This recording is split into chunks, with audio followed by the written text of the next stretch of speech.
Hello everyone, if you're new to my channel, consider liking and subscribing. It will make me feel wonderful if you do that. Thanks. By the way, I also have another Naruto and Luffy fanfiction channel. If you are interested, link is in the description. Legion of the Pirate King Mugiwara no ADHD. With a larger crew come unique challenges and obstacles they must overcome together, including conflicting personalities and different wants and needs to have an enjoyable and sustainable journey. The story covers canon arcs and how they are handled given the expanded roster, but also includes a heavier emphasis on the slice-of-life moments between major arcs at sea. Adios. Rear Admiral Ripper's log. March 7, 1522.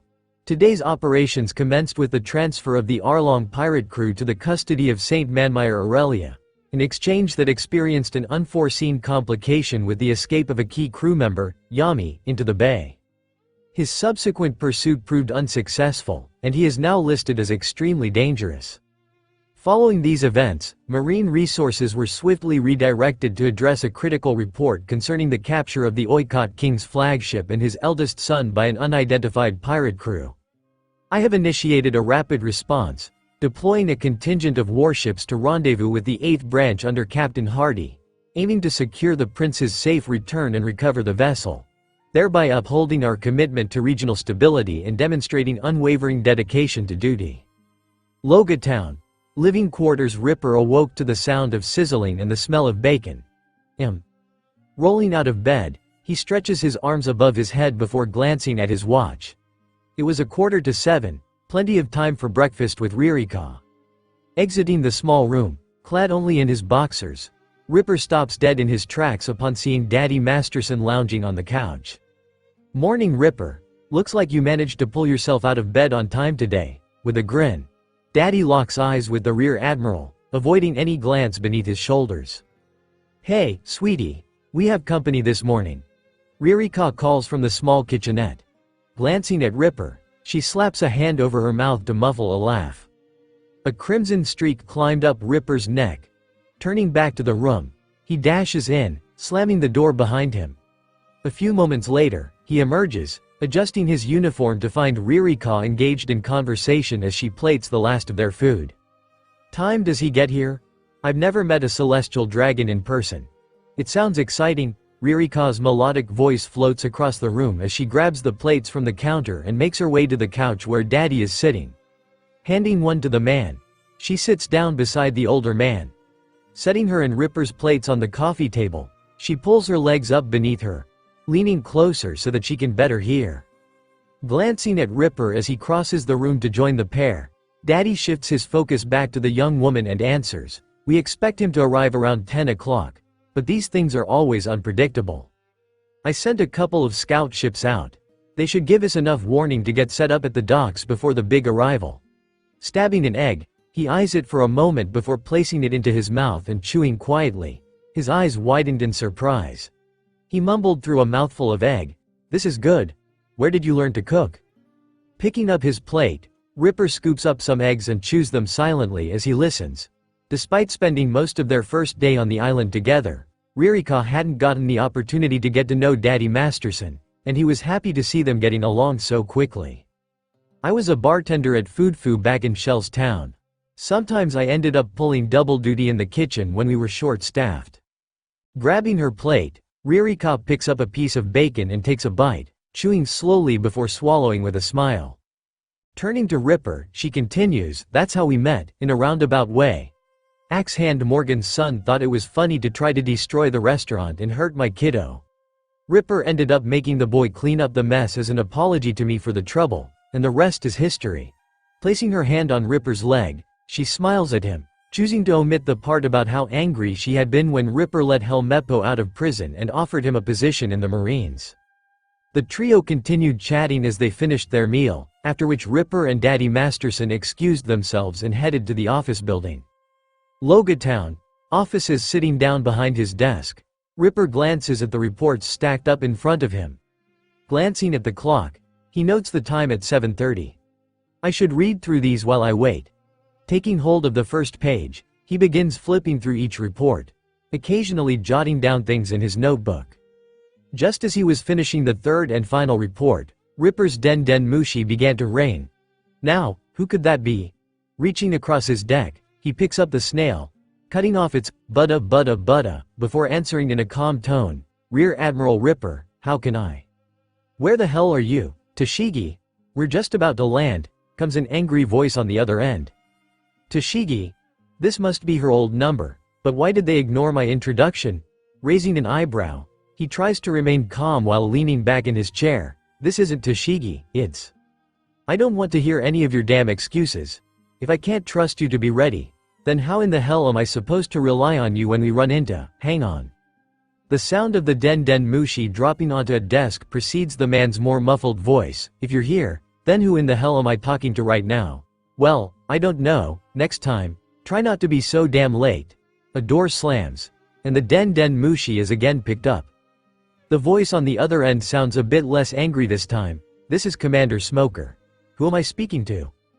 Kicking his feet onto the table, Ripper tucks the Den Den Mushi between his shoulder and ear. "As I was trying to say earlier, this is Rear Admiral Ripper. I am the new base commander of Logatown. While I have you on the phone, I was hoping I could pick your brain about some of the..." There is an audible click as Smoker disconnects the line. Rolling his eyes, he drops his feet to the ground and scoots his chair forward, placing the snail back on his desk where it curls up peacefully and begins snoring quietly. Glancing at the clock, he notes that it's 8:45. "I can't believe it took so long to review those reports. I suppose that's the burden of..." His thoughts are interrupted as the door bursts open. Eyes frantic, Daddy Masterson shouts, "They snuck past our sentries. It's go time." Leaping to his feet, Ripper races after the larger man toward the docks, drawing multiple confused looks from the other officers milling about. Logatown, docks arriving just as the gangplank was being lowered from one of the massive ships. There were several unfamiliar ships anchored at the port, still undergoing inspection. But this one was different. Significantly larger than its peers. It bore a black flag with a red circle in the center. Surrounding the circle were a trio of triangles splayed out on the top, and a fourth aimed downward. The universal symbol of the world nobles. Ripper and Daddy join a row of soldiers standing at attention. Many still bore evidence of the workout they had been pulled from, sweaty hair and perspiration dripping from their faces. "I thought we had eyes on this. What the hell happened?" His question is answered as the sea froths before a white flag, bearing the 5 blue dots connected by thin bars of the world government, splits the waves and steadily rises into the air. Not wanting to break formation, he asks out of the corner of his mouth, "How many are there?" 15 ships are docked so far, with more arriving every minute. "We think this is the flagship." Daddy replies, not meeting Ripper's gaze as he holds his hand in a salute. Finding his hand almost supernaturally drawn to his forehead, Ripper salutes the first soldiers as they begin their descent toward the docks. "I knew the celestial dragons were powerful, but a fleet this size to escort one," that's when he saw him. A man wearing a fishbowl around his head. He looked odd beside the Marines, in their well-pressed suits. White robes adorned with ribbons and badges flowed over the rolls of his belly, doing little thoving a pair of Marines out of his way, causing them both to plummet into the icy water below. St. Manmire Aurelia lumbers down the gangplank toward Ripper and his hastily assembled group. A booger runs down his nose, and he attempts to wipe it with the back of his hand but is stopped by the polished glass of his helmet. He shouts in frustration, "The hell is my food at, peasants?" Eyes darting to the side, Ripper notices Daddy's body stiffen in response. Reaching up and pressing on the shell of a Den Den Mushi that was nestled against his eardrum, the man breathes, "Breakfast to Dockside 3. Shifting his gaze back to Aurelia, Ripper steps forward, offering his hand as the large man reaches the docks. "Rear Admiral Ripper, how can I?" Swatting his hand away, St. Manmire Aurelia doesn't even make eye contact as he saunters past Ripper. Several soldiers hurry after him, forming a protective barrier around the celestial dragon. Continuing toward the base, his voice echoes against the surrounding buildings, "Better not waste any of my time, whatever your name is." As his voice slowly fades, Ripper realizes that the streets have been abnormally quiet and deserted. The bustle of merchants and citizens that he had in 2 short days grown accustomed to was conspicuously absent. Seeing the men still floundering in the sea, Ripper points and says in a low voice, "Help them out." Soldiers glance nervously behind them at the retreating celestial dragon before breaking ranks. Scooping up rope and life preservers, they toss them to the two, who graciously accept, allowing themselves to be pulled from the water. A sickly sweet tone, one that Ripper recognized from his first day in town, echoed down the street. Turning to follow the celestial dragon, Ripper watches as Kaimi and Takeshi join his entourage while loudly singing his praises. Such a long journey.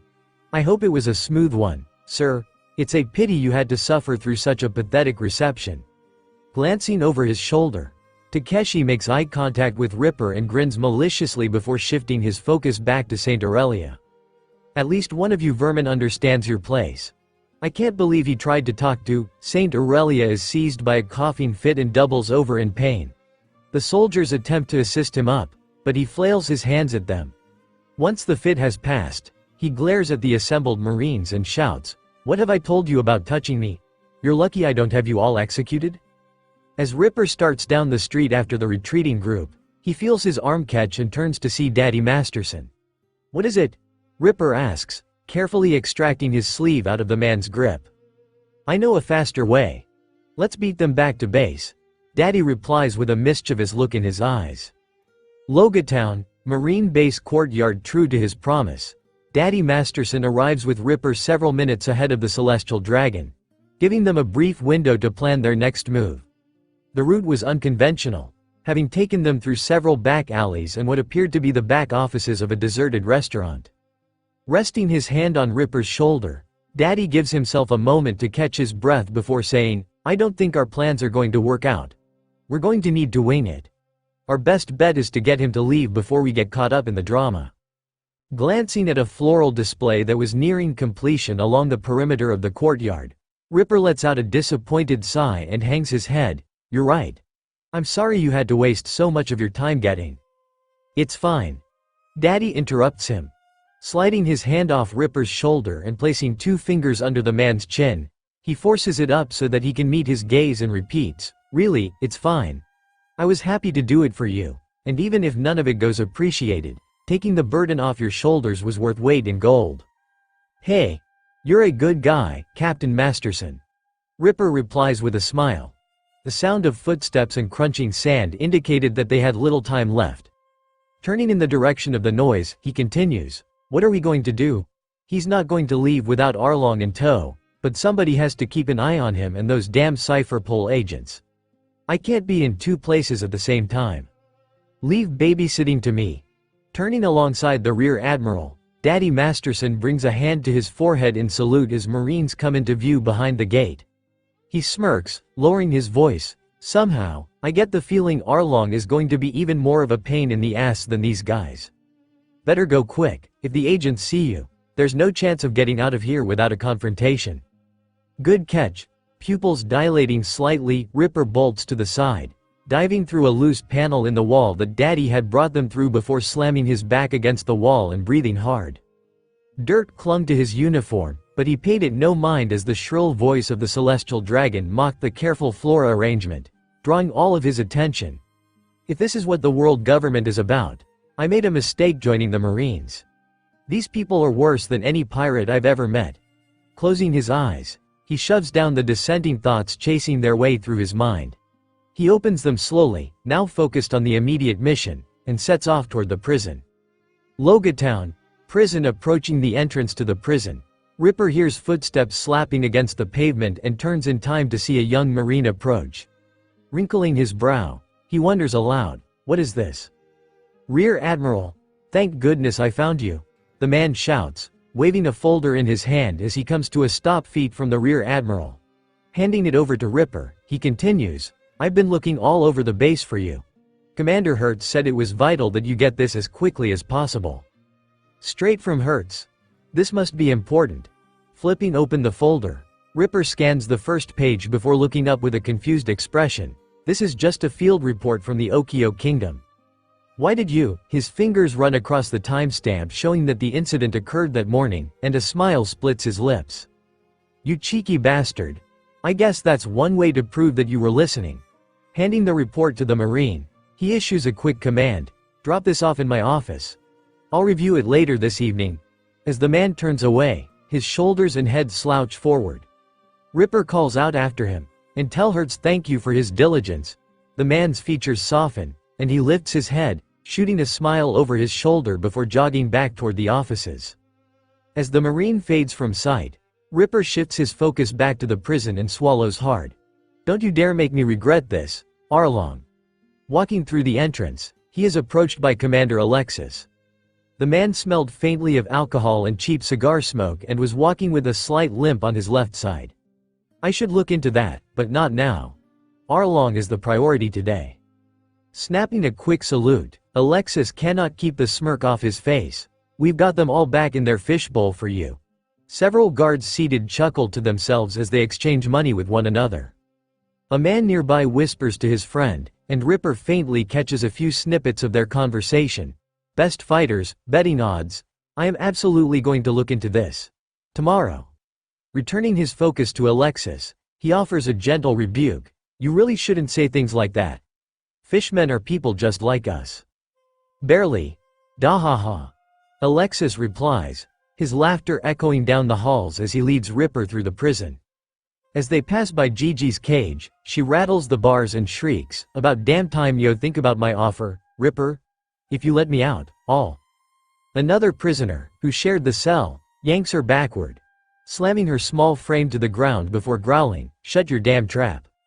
Keeping his eyes glued to the back of Alexis' shirt, Ripper tries to ignore the woman's groans of pain as she picks herself up off the hard ground. Tomorrow. I'll deal with the prisons tomorrow.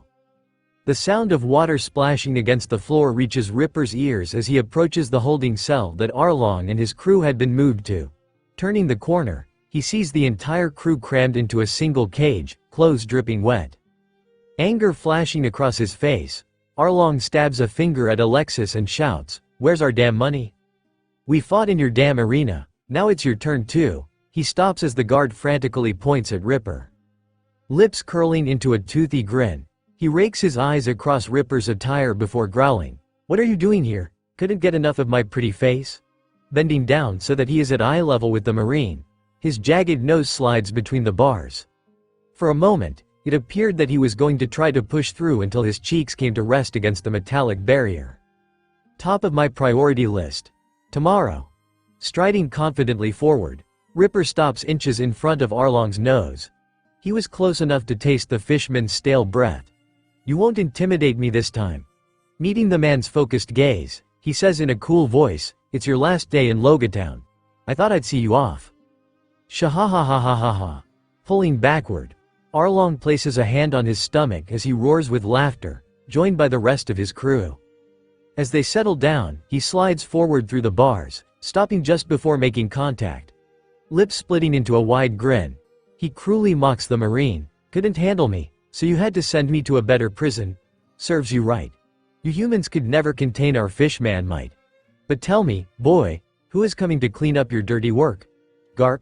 Sengoku?" Not missing a beat, Ripper replies quickly, "Saint Manmire Aurelia." Silence hangs for a beat in the air as Arlong meets Ripper's gaze for what feels like an eternity. His pupils oscillate between dilating and constricting in tiny waves as he stares at the Marine. An unfamiliar whimper of fear escapes his lips. Why him? The rest of the crew shuffle nervously, several reaching toward their arms, running webbed fingers across their tattoos. "I don't make the rules. I only enforce them," Ripper replies in a nonchalant tone. "What don't I know? Why does Arlong look like he just saw a ghost?" Pushing aside his doubt, he continues in a firm tone, "Justice will prevail, Arlong. Who better to bring a mighty pirate like you to justice than a world noble? I thought you would be honored." Pulling back from the bars, Arlong drops backward, landing on his buttocks on the hard stone floor. His breathing was shallow, and he continued to hold Ripper's gaze. Several of the fishmen surrounded him, placing reassuring hands on his arms. His voice, when it came, was so tiny that Ripper was forced to lean against the bars to hear it. "Kill us. Please." His voice begins to grow as the rest of his crew lifts him to his feet, and Ripper takes a step back in fear. "Kill us all. Now. We don't have much time." Charging forward, he slams into the bars, causing them to shake violently as his fingers wrap tightly around them and the knuckles turn white. Spittle flies from his mouth as he screams, You can't make us go back there. Do the right thing and end this, Ripper. Taking several steps back from the cage, Ripper's mind races. What is he talking about? Why is Arlong so afraid? This is the man who enslaved an entire island. Surely whatever he has coming is befitting of his crime. Doubt continued to grip Ripper's heart as he turned to the equally shell-shocked Alexis and issued a quick order: "Sea stone handcuffs. Double them up. I don't want any of them slipping through our fingers." Understood? The man nods, but continues to stand rooted to the spot. Arlong slides his long arm through the bars and points at the Marines. "I'll make you pay for this. Both of you. Don't think I'll forget your faces." The rest of the fishmen crowd around him, spewing threats of their own as they start to bang on the metallic bars. Grabbing Alexis by the sleeve, Ripper practically drags him down the hallway toward the front of the prison. The fishmen's screams were joined by the rest of the prisoners, who slammed fists against their bars, filling the building with a cacophony of noise. Something is wrong. Very wrong. But what other choice do I have? As they reach the front of the prison, Ripper throws Alexis toward several concerned-looking guards and shouts, "Docks. 1 hour." Slamming his arm into the door, he doesn't bother to look back as he exits the chaotic prison. Logia Town, docks. The next hour was a whirlwind of messages back and forth with Daddy Masterson and the other captains as Ripper ensured that the docks were ready for the prisoner transport. Everything seemed to rush by and a blur, and before he knew it, Ripper found himself standing at the docks, hand plastered against his forehead as the last of the fishmen were loaded onto the massive vessel. Turning to look at Ripper, the fishman pointed a bony finger at the rear admiral and let out a low hiss before a Marine delivered a kick to the back of his legs, driving him the final steps onto the ship. This feels wrong. Prisoner transfers are always chaotic, but this is something else. A tear runs down Ripper's cheek as he tries not to imagine what fate Arlong had been so terrified of. Saint Manmire Aurelia had already boarded the ship, freeing Daddy to join Ripper. He says in a low voice, "You did the right thing, Ripper. We are Marines. Our duty is to the world government above all else." Kaimi's voice from just behind Ripper burns his ears with her sickly sweet insincerity. "I didn't think you had it in you, Ripper. We may have misunderstood what you were about." "What do you two want?" Ripper asks, unable to keep the edge out of his voice. "We just wanted to thank you. That's all." Takeshi replies from Ripper's other side. Placing his hand on Ripper's shoulder, he grips tightly, not letting the rear admiral shake it off as he continues, "It's not every Marine that would willingly hand an entire pirate crew over to their former owners. Slavery gets such a bad rap out here. I thought for certain we would need to pull the trigger for you. Slave owners. Oh no, what have I done?" Eyes bulging, Ripper watches in horror as the gangplank lifts off the deck, rising into the air. "I have to act fast." Ducking slightly to break Takeshi's hand contact, he dashes forward before the man can regain his grip. Arlong's plea for death rang in his ears, having been given new meaning by Takeshi's words. Waving his hands in the air, he turns to the assembled Marines and shouts, "We made a mistake. This can still be fixed." Several Marines give Ripper apologetic looks, but continue to hold their salutes, unwilling to move from their position. Ripper scans the group, looking for anyone who will join his cause. His eyes come to a rest on Daddy, who refuses to return his gaze. Tears run in streaks down the man's face, but he continues to salute the ship that is starting to depart for the distant shores of Sabodi Archipelago, a 2-month journey, give or take a couple of days. The fabric of his uniform bulged slightly, and Ripper knew without seeing that both Kaimi and Takeshi were pressing their blades against his skin.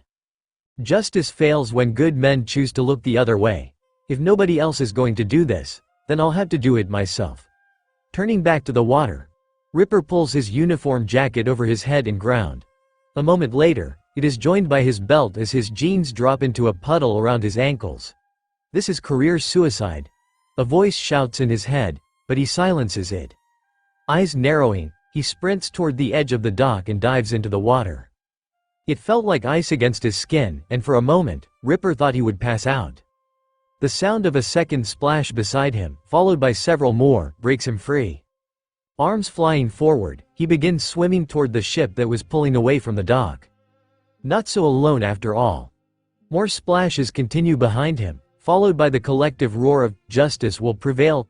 rippling across the waves as more Marines break rank to join the rear admiral.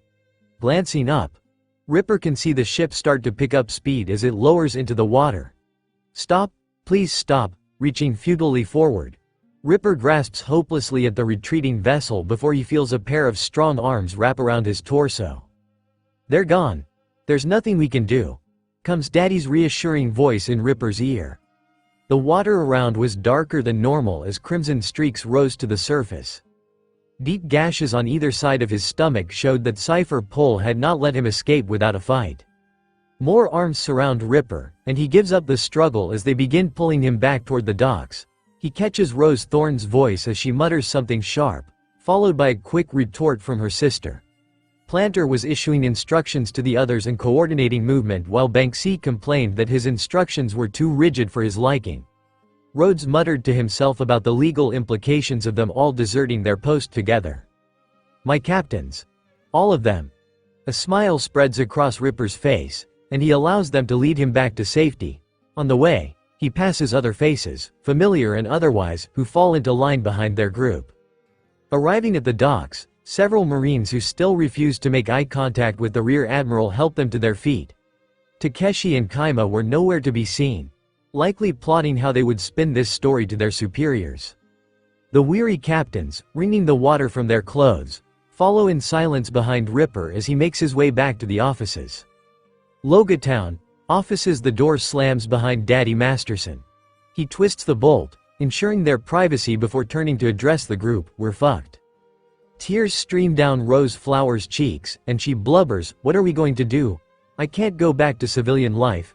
Seated beside her sister, Rose Thorn turns to the woman.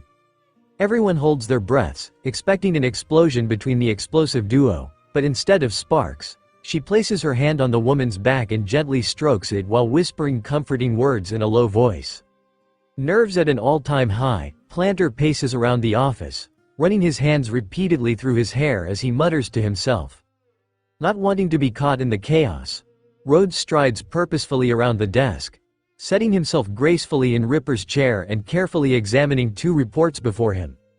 Banksy was the only one of the captains who appeared calm, wearing a knowing smile. He stared at Ripper, fully expecting the answer to their problems to come tumbling from his mouth. "I don't know what to say."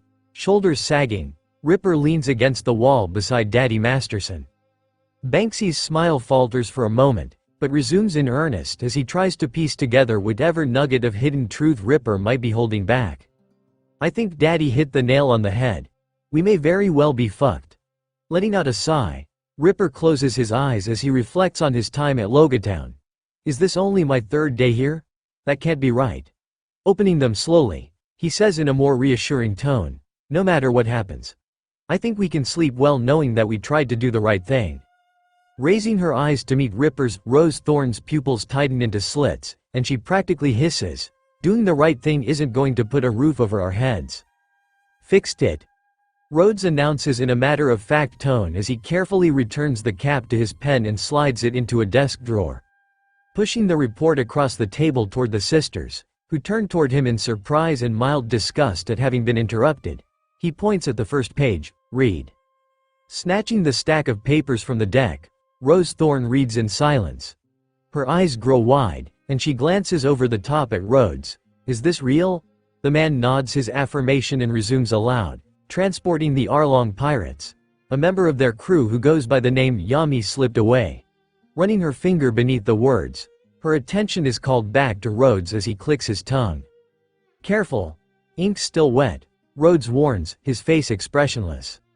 Removing her finger from the page, Rose continues to read. "To recapture the escaped prisoner, several high-ranking officers chased him into the sea, but lost his trail in the bay.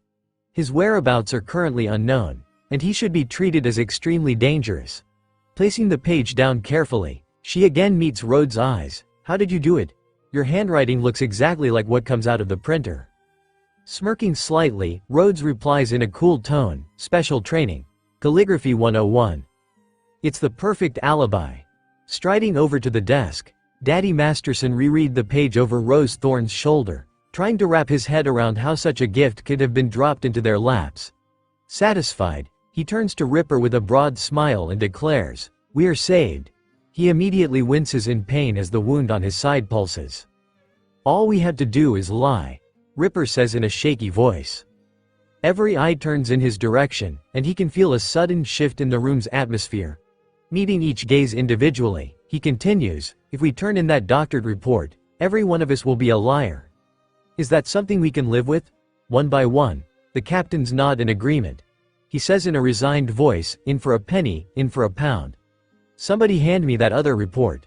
Maybe we can squeeze something good into this mess of a day." Handing the other envelope across the table, Rhodes allows the sisters to continue the chain until it is safely in the Rear Admiral's hands. Flipping it open, Ripper flips forward to where he had initially left off outside the prison. He rapidly consumes the dense information buried beneath charts and graphs. On the surface, it was a standard report about ship movements, but something caught his eye. He reads to the group, the Oikot King's flagship, helmed by his eldest son, was captured by a small crew of pirates. Its whereabouts, along with those of the prince, are currently unknown.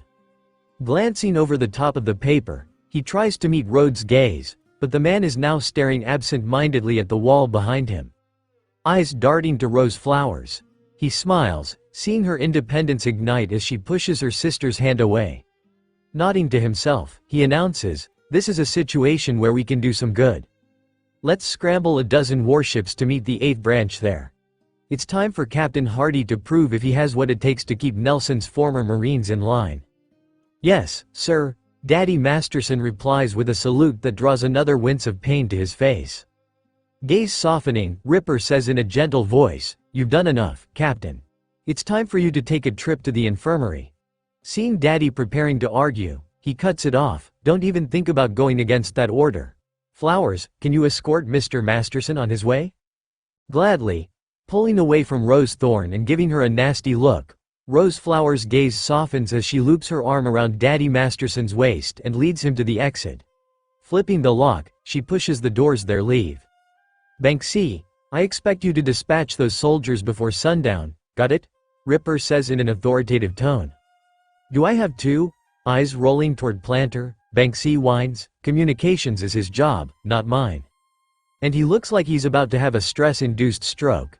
I put any more on his plate, I may kill him, and I've got enough on my hands without his ghost haunting my sleep." Lips splitting into a smile, Ripper tosses the folder at Banksy, who catches it out of the air. "Do your damn job and maybe I'll buy you a drink after tomorrow's leadership call. How's that sound?" "Well, if you put it like that," tucking the folder under his arm, Banksy smiles back at the Rear Admiral, "I can't say no." "Excellent, then you are all dismissed," Ripper announces in a matter-of-fact tone. As the others file out of his office, he follows after them, deciding to call it an early night and retreat to his home. Logia Town. Living quarters. The knock on the door is immediately answered by Ririka, who gives Ripper an inquisitive look before asking, "Why are you home so early?" "I missed you," Ripper replies with a smile, stepping through the doorway beside the young woman. The room felt warm and comfortable, a welcome relief as his clothes had not yet fully dried from the earlier plunge into the bay. "Sure." Taking Ripper's hand and lacing her fingers between his, Ririka gives him a disbelieving look before asking, "Are you sure that's it? How did things with Saint Manmire Aurelia?" Body stiffening, Ripper feels his throat tighten at the unexpected, though perfectly reasonable question. He swallows hard before replying in a careful tone, "It went as well as it could have, but not as well as we had hoped." Ripper, placing a hand on Ripper's cheek, Ririka feels hot tears against her palm. In a soothing voice, she continues, "I'm a Marine now. You don't have to hide anything from me, from us." Her tear-soaked hand lowers to rest on her belly. "It was terrible. Made me question everything I thought I knew about this job." Ripper admits, tears flowing freely down both cheeks.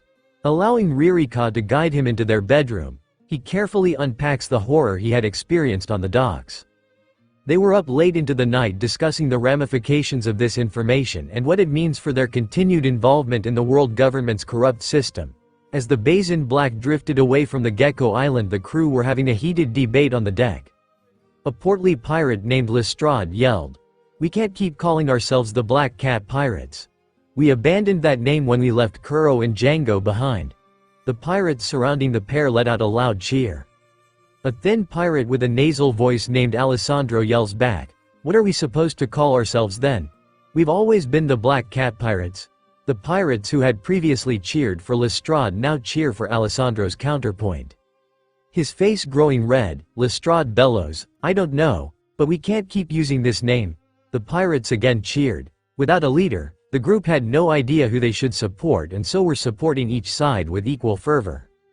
"Well, if you don't have a better name then we should just stick with what we already have." Alessandro presses his finger into Lestrade's belly which jiggles on impact. The pirates again cheer, confused but glad that something is happening. A tiny voice from the back of the group calls out, "I have an idea." The pirates turn to face Mouse, their chore boy who gulps at the sudden attention. Well, I just thought. What about that D-dog that helped us get B back to the ship? The pirates part as Lestrade and Alessandro walk through toward the boy. Their fight is already forgotten. Alessandro bends his knees to get down at Mouse's level. "What about the dog?" "I just thought maybe we could name ourselves after him." Mouse lets out a small, squee, the noise that had earned his nickname. Having been captured by the crew as an infant, he didn't know his birth name and instead had adopted the nickname given to him by the crew. Lestrade places a fat finger against his chin. "I don't remember what name the crew used for him. All I remember is that he was small, white and had a bad temper." Feeling a bit more confident, Mouse's stutter falls away. "Maybe we could call ourselves the White Dog Pirates?" The pirates murmur but nobody protests. Alessandro straightens to his feet. "I like it, not too far from the color and animal naming convention, with the added benefit of serving as a reminder of what we experienced together." The others around him nod their heads encouraging him to go on. "From now on we will be the White Dog Pirates."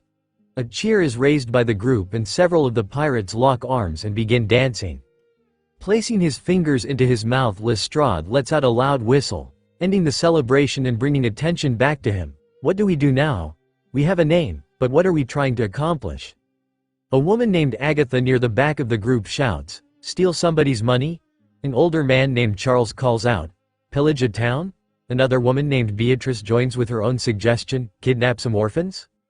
Shaking his head back and forth, Lestrade explains, "No, that's what the Black Cat Pirates would have done. But that's not us anymore. Why don't we try to do what that Straw Hat guy was doing? He was a pirate but he seemed to do stuff that was." He pauses for a moment, trying to search for the right word, "nice." The pirate groups sit in silence, trying to imagine nice things that they could do. Eventually Charles shakily volunteers, "We could give all of our treasure away." He is answered by Agatha, "No, that red-headed girl took all our treasure. Maybe we could try to break up a smuggling ring?" Beatrice laughs and rebukes her, "Ha ha ha ha ha, we could barely keep up with a couple of kids. We have to start smaller than that.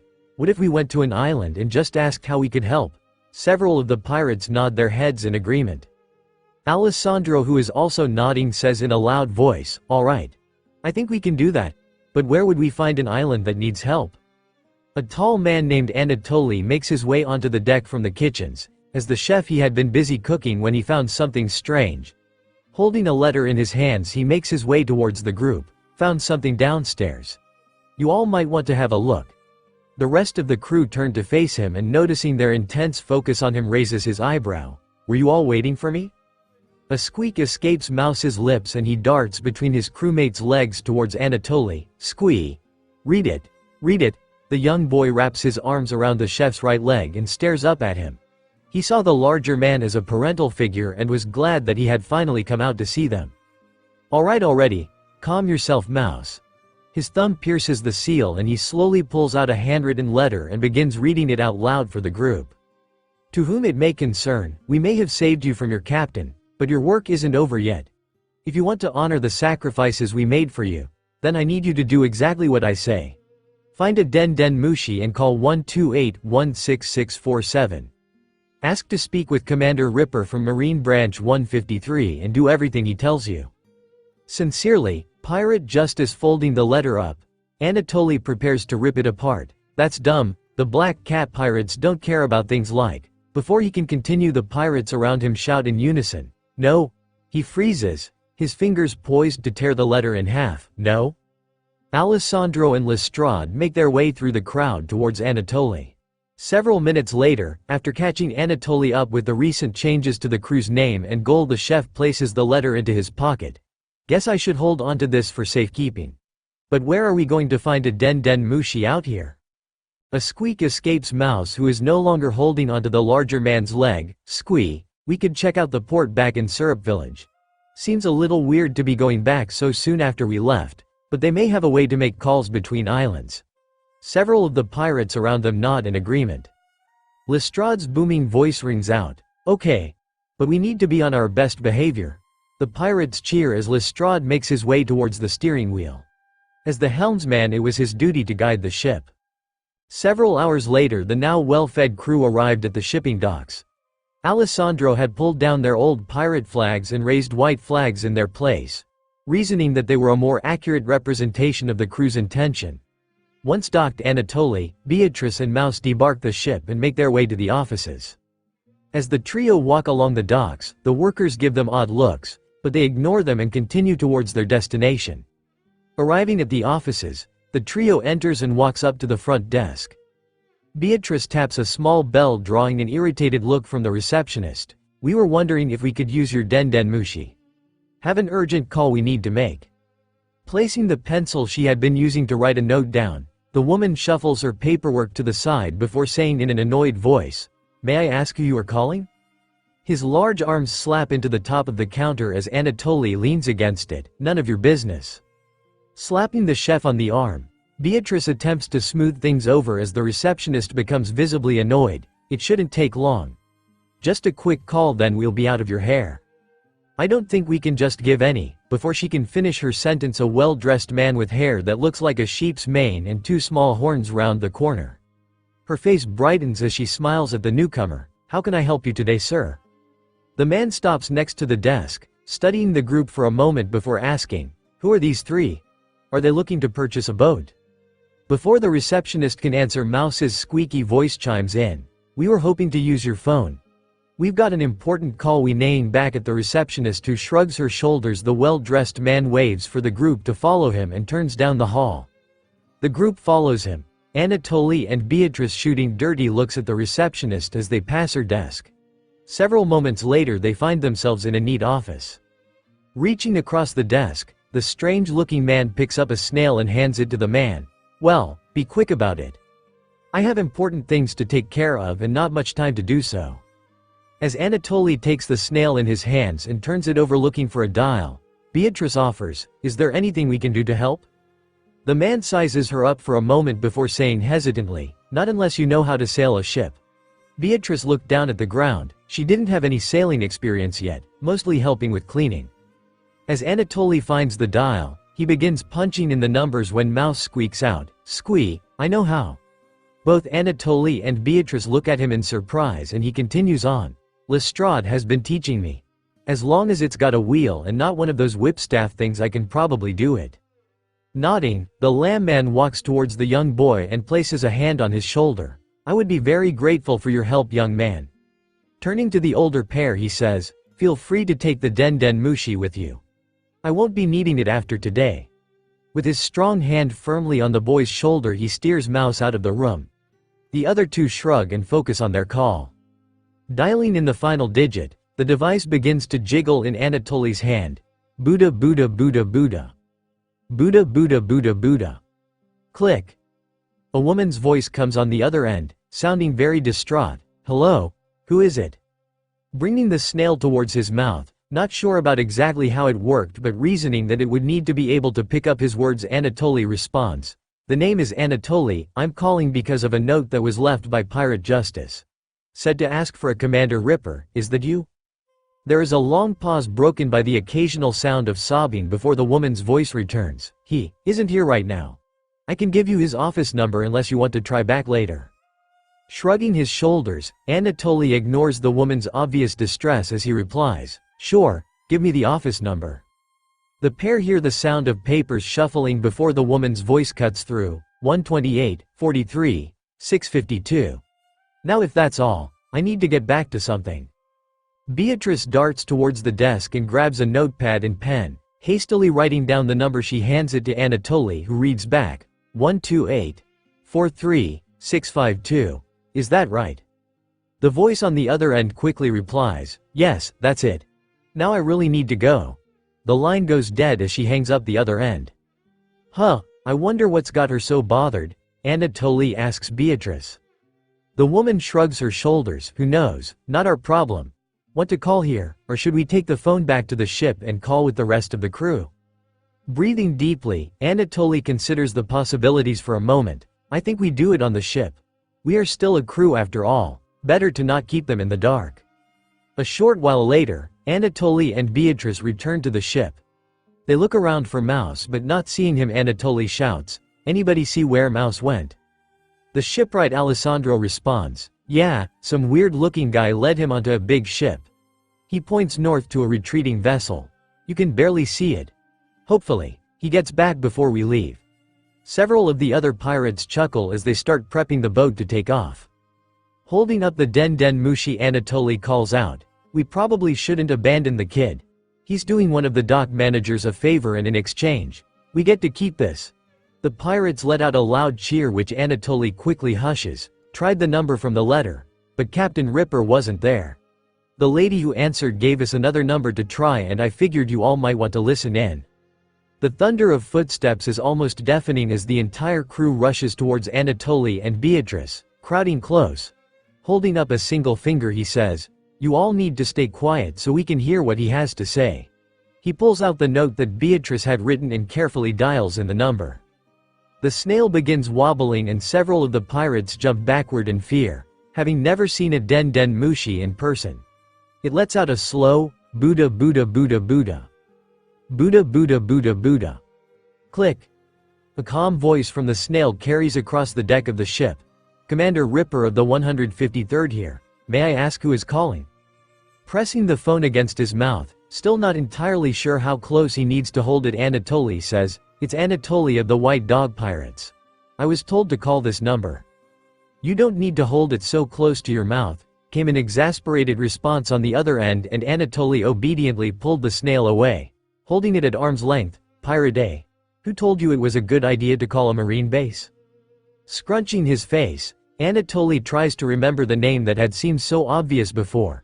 Eventually, it strikes him. Someone named Pirate Justice. "They left us a note, saying that we should do whatever you tell us." There is silence on the other end, and Anatoly becomes concerned that the commander has hung up. "You still there?" The voice on the other end returns. "Pirate Justice, huh? I guess that means you met Luffy." Wrinkling his face, Anatoly attempts to recall the name. Suddenly, like a light going off in his head, he remembers. "You mean that stretchy weirdo with the straw hat?" Laughter can be heard from the other end of the line. "Ha ha ha ha, sure. That's him all right. So, you're supposed to do anything I tell you, eh?" Anatoly nods emphatically before realizing that the snail can only translate sounds. "Yeah. So, what should we do?" The man on the other end pauses for a moment, clearly thinking, "Do you have experience building houses?" Anatoly looks away from the Den Den Mushi to the crew around him and notices a dozen hands waving in the air.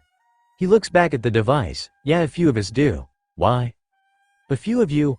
How many people am I ta?" The voice stops for a moment before resuming. "Never mind, that's great. There's a place in the Organ Islands called Orange Town. The buggy pirates did some serious damage there and they really need help rebuilding the place. I've got a shipment of supplies that should arrive tomorrow. Do you think you and your crew could help them rebuild?" Looking around, Anatoly sees heads shaking vigorously up and down. "I think we can do that. We are only about a day and a half from the Organ Islands if we sail straight there. We'll meet your men and see what we can do." "Great, and listen, I don't want you causing trouble for the people of that town, so try not to do anything weird, okay? They have been through enough already." Before Anatoly can answer in the affirmative, the commander hangs up and the snail's body relaxes in his hand. Addressing the rest of the crew, Anatoly announces, "Sounds like we've got our orders. Get ready to sail for the Organ Islands." He stops for a moment and realizes that they are still missing Mouse. But first, we wait for Mouse. The crew hear the sound of feet scrambling up the gangplank and Mouse's squeaky voice calls out, "Don't need to wait for me, I'm already here." The pirates cheer as several begin unfastening the rope that had been tied to the dock. As the crew dissipates, they make their way toward the Organ Islands. It had been a day since they had arrived at the Organ Islands and the crew was beginning to grow restless. While the Marines seemed to appreciate their help, they were only willing to delegate minor tasks to the pirate crew, which made them feel underutilized. Good-for-nothing Marines, grumbles Alessandro as the crew leave the breakfast hall and begin making their way into town. A man wearing a crisp Marine uniform glares at him. What was that pirate? Grabbing his crewmate by the arm, Lestrade bellows, "Nothing, sir. Just glad that we can help out." Once the pair are out of the Marine's range, he turns on Alessandro. "What were you thinking? The more attention you call, the higher chance they will realize we used to be part of the Black Cat Pirates." "Squee, good morning," says the bubbly young mouse as he joins the two older pirates. "What are you two talking about?" Rolling his eyes, Alessandro jerks his arm away from Lestrade. "Nothing, kid. Get back to work." Pouting, the boy looks up at the two older pirates. "But I'm so bored." Letting out a deep laugh, Lestrade pats the boy's back. "Da ha ha ha ha ha. Sounds like you need more work to do." The trio continues down the street until they arrive upon a particularly dilapidated building. As they begin looking for a way inside, an older man wearing homemade armor approaches. "Hello, boys." Mouse waves as the older two pirates snap to attention. Lestrade flashes a grin at the mayor. "What can we do for you today, Boodle?" Placing his hand under his chin, the older man rubs his chin as he thinks. Eventually, an idea pops into his head. "I know just the thing. We've got a bunch of buildings like this one that the buggy pirates destroyed, and while it's been great to have help rebuilding, it might be nice to explore the wreckage to make sure nothing important is getting missed. There are a couple of buildings with basements that might still be intact. Would the three of you mind doing a bit of exploration for us? Do we look like a couple of gophers to you? Crawling around underground doing whatever little tasks you?" Alessandro is cut off as Lestrade elbows him in the ribs. Continuing to grin at the mayor, the rotund pirate exclaims, "We'd be happy to." Mouse flashes a thumbs up, having finally found the door to the building they were investigating. "Squee, will do, mayor. Let's start with this one, guys." He pulls open the remains of a door, revealing a dimly lit room with a caved-in ceiling. The trio make their way inside. As a gust of wind blows down the street, it slams the door shut behind them, causing all three to jump in surprise. After an hour and a half of exploring buildings, the trio came to the remains of a relatively small home at the end of a long street. Mouse is now dragging a red cart filled with trinkets they have unearthed in their explorations that seem valuable or potentially sentimental. Dropping the handle, the young boy makes his way to the door. As he reaches towards the handle, he suddenly freezes. Tilting his head to the side to hear, he closes his eyes, listening intently. "What's the hold up, Mouse? Just open the door." Lestrade is silenced by Mouse's flat hand. After a minute, the young boy turns back to the older pirates. He opens his eyes and takes a deep breath. "I think somebody's in there." With a concerned look on his face, Alessandro takes a step forward. "Are you sure about?" He hears the faint sound of banging. "Oh wow. I think you're right, Mouse." Walking to the door and pulling it open, Lestrade says to the others, "The only way to find out is to get in there." A cold wind hits his face as soon as the door is opened and the pirate shivers. Again the knocking can be heard, much louder this time, and the trio make their way into the building, huddling close to one another for warmth. Feeling along the wall, Alessandro's fingers brunch against a switch and he flips it, causing the several lights on the ceiling to glow, illuminating the room. "That's better." The trio continues through the home, eventually making their way into the kitchen. A large walk-in freezer is sitting open and the cold wind can be felt emanating from within. Making his way to the freezer, Lestrade carefully pushes it closed. The door latches with a hiss, sealing whatever food is inside. "Do you think that's what was making that baw?" His words are cut short as the banging returns, now clearly coming from the center of the room. The trio cautiously walk towards a hatch and Mouse bravely places his hands on the handle. He looks back at the other two for reassurance and they both nod. With all of his strength, he begins pulling, slowly opening the hatch. Once it is opened, a small boy leaps from within and lands on the kitchen flooring next to Mouse. Before the pirates can say anything, the boy turns around and leans his head and chest over the side. A pair of young girls are pulled up into the kitchen. The boy continues to reach into the hole as more children are pulled out. After several minutes of pulling kids out of the hole, the boy stands up, now joined by a dozen other boys and girls ranging in age from 5 to 13. With a weak smile, he says in a soft voice, "Thanks. The door got stuck and we weren't able to push it open. We ran out of food this morning. If you hadn't come by when you did, we might not have made it." Approaching the boy who seemed to be the leader of these children, Mouse offers his hand. "Name's Mouse. We came in yesterday and have been trying to help Mayor Boodle clean up the town. What's your name?" Taking Mouse's hand and shaking it, the boy replies, "Mouse is a cool name, I'm David." "But, what do you mean you came in yesterday? I thought Buggy and his crew shut down the docks." The pirates begin leading the children out of the house as Mouse continues his conversation with David. "Oh, Buggy is long gone. Let me catch you up to speed." As Mouse and David continue to talk, Lestrade waits for a lull in the conversation as he pulls the wagon filled with their rescued treasures. Eventually, David begins to wrap up, saying that the same guy who saved us from Buggy also saved all of you. Mouse nods his head. "Yep, now we are peaceful pirates, trying to do the right thing and have fun while doing it." Clearing his throat loudly, the two boys look at Lestrade, who looks back at them with a smile. "Mouse, why don't you and your friends explore the town? Alessandro and I can finish up these gopher tasks for the mayor."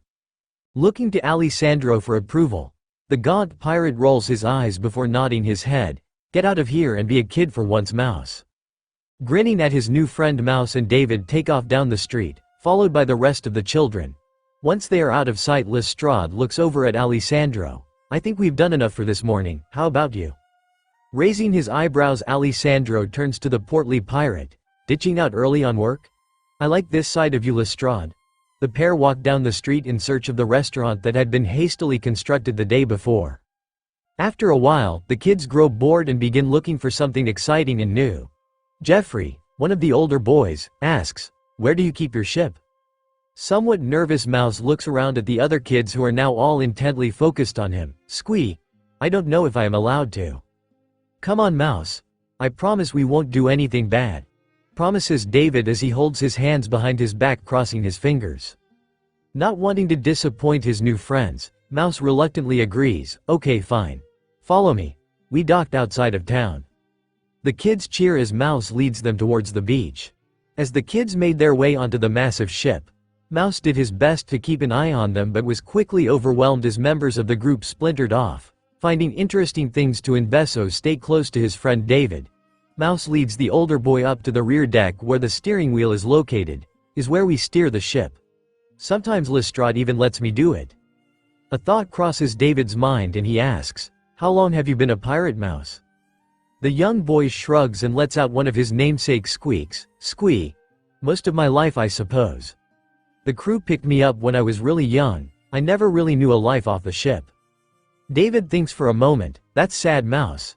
Do you know who your parents are or where you came from?" Shrugging again, the pirate replied, "Haven't really thought of it. To be honest, I've had so much fun here with the crew that it never bothered me." "Why do you ask?" "Well," David sighs, "I guess it's just that I miss my mom and dad so much. I assumed you would as well." Cocking his head to the side, Mouse lets out another squeak. "Squee. Don't worry, we'll get you back to your parents in no time. The Marines are doing everything they won't find them." David cuts his friend off, a somber look on his face. "That house you saved us from was an orphanage. None of our parents are still alive. That's why nobody came looking for us until today. There's nobody around who's CA." He is cut off as Mouse wraps the boy in a tight hug, tears running down his cheeks. Burying his head in David's chest, he sniffles, "I'm so sorry, David."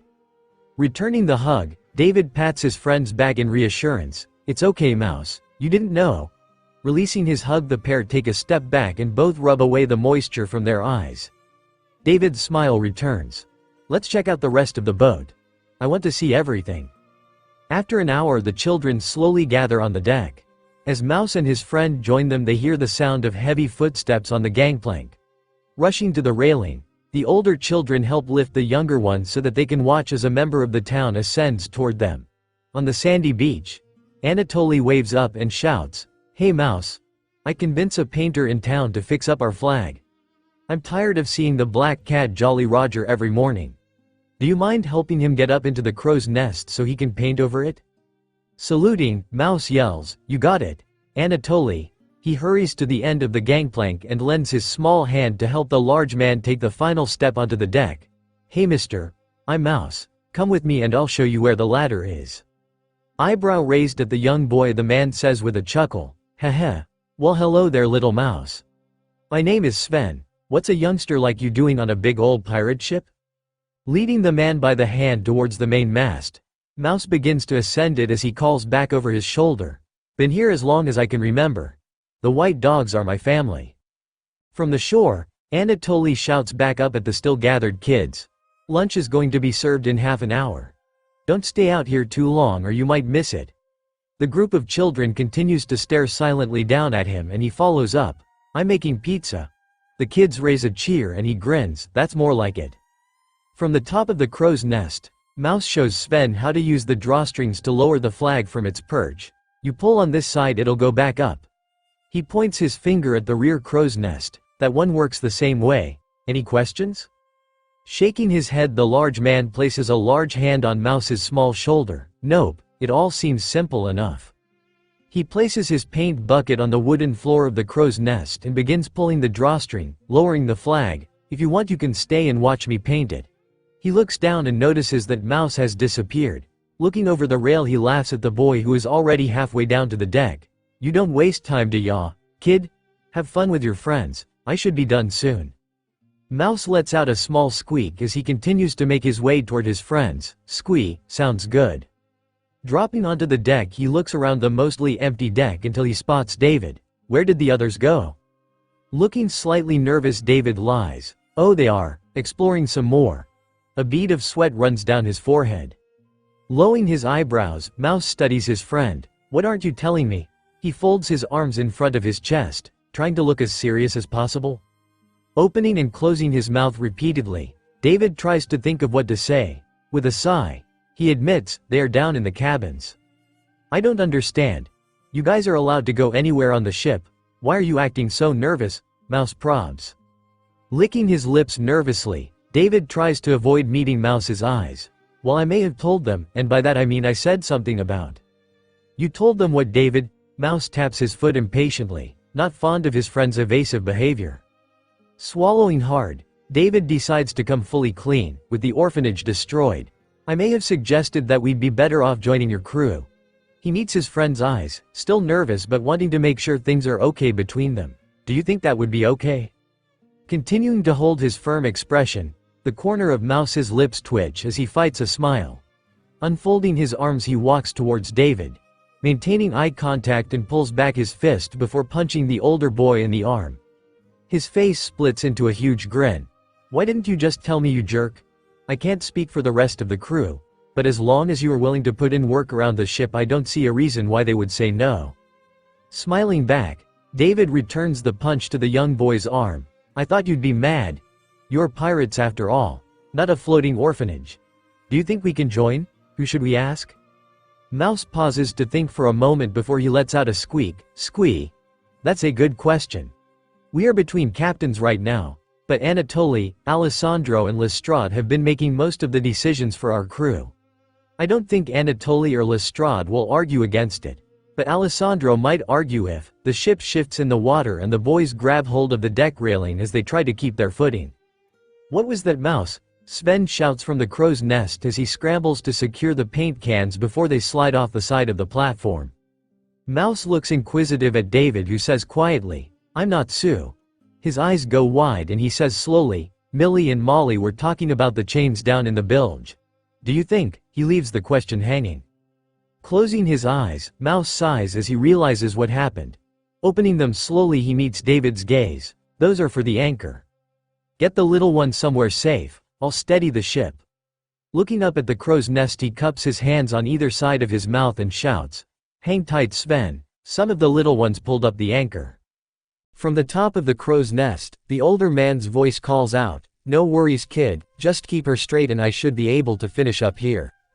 Lips chapped from the sun, David licks them nervously. "Mouse, do you think?" He pauses, afraid to ask, but eventually his excitement wins over his fear. "Maybe we can sail around the island once? I've never been sailing before."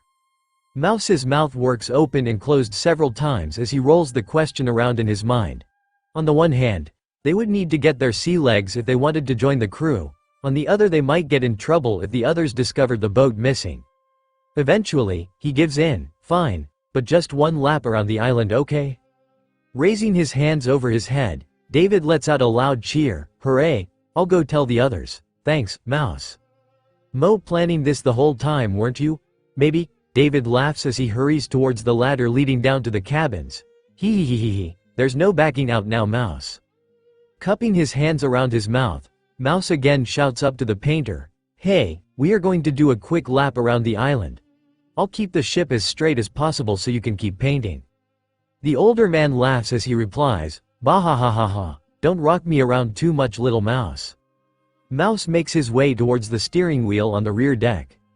Several hours after lunch was served, Anatoly realized that the kids never came to eat, and realizing that they had probably gotten caught up playing a game on the ship, decided to pack their lunch and bring it to them. As he carried the boxes filled with pizza, he hummed a tune.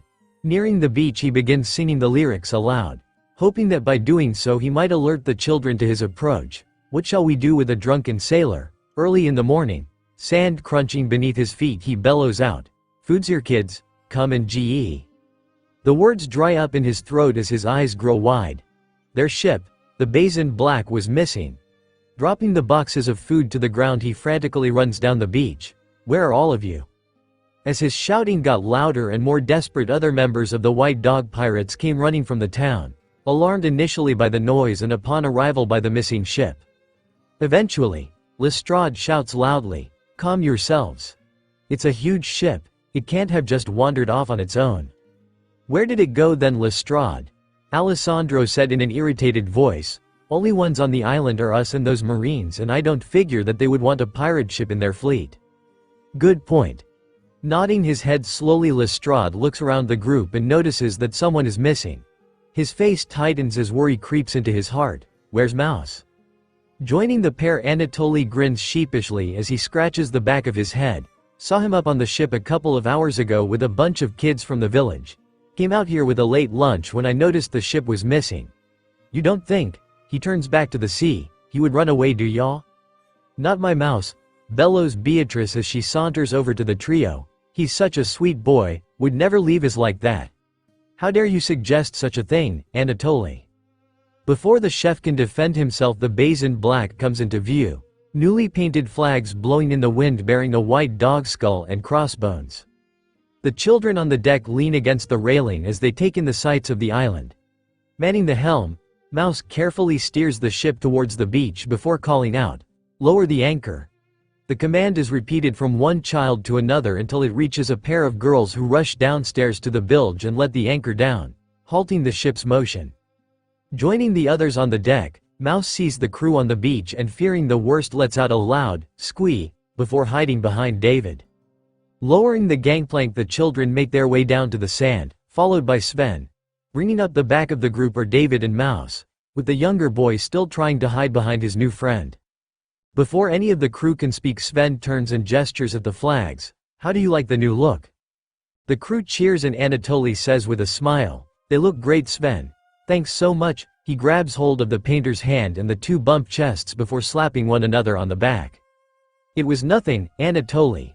After everything your crew has done for us, it was the least I could do to repay you.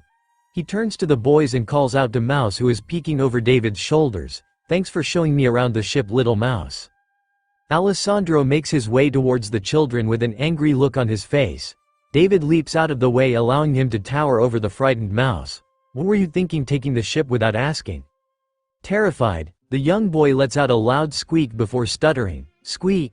I don't kn know. I was a my mistake. I promise I'll never do it. He is cut off as the gangly man bends down and pulls him into a tight hug.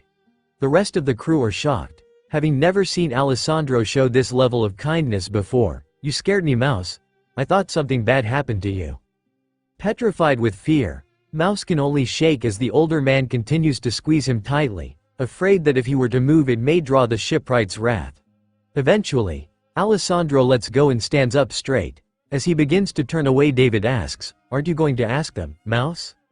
Stopping, the older man turns back to the young boy. Ask us what? Small eyes darting between Anatoly, Beatrice, Alessandro and Lestrade. Mouse wishes he could go back to hiding behind his friend.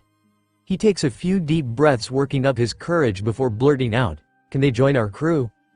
A confused look passes between the pirates, and Beatrice is the first to ask the question on all of their minds. What do you mean, Mouse? Don't they have families to get back to? The children shake their heads as their eyes lower in shame. Mouse bites the side of his lip before saying with a squeak, "Squee, they're orphans. That building we saved them from was an orphanage, and now they don't have anywhere to go." The pirates exchange sad looks, and several pull out handkerchiefs dabbing at their eyes. The couple that ran it were run off the island by Buggy and his gang. "What do you say, can they join our crew?" The 4 pirates speak at the same time. "Of course," says Lestrade, a smile on his face. "That's a lot of mouths to feed," says Anatoly as he starts counting the children. "What can they even do?"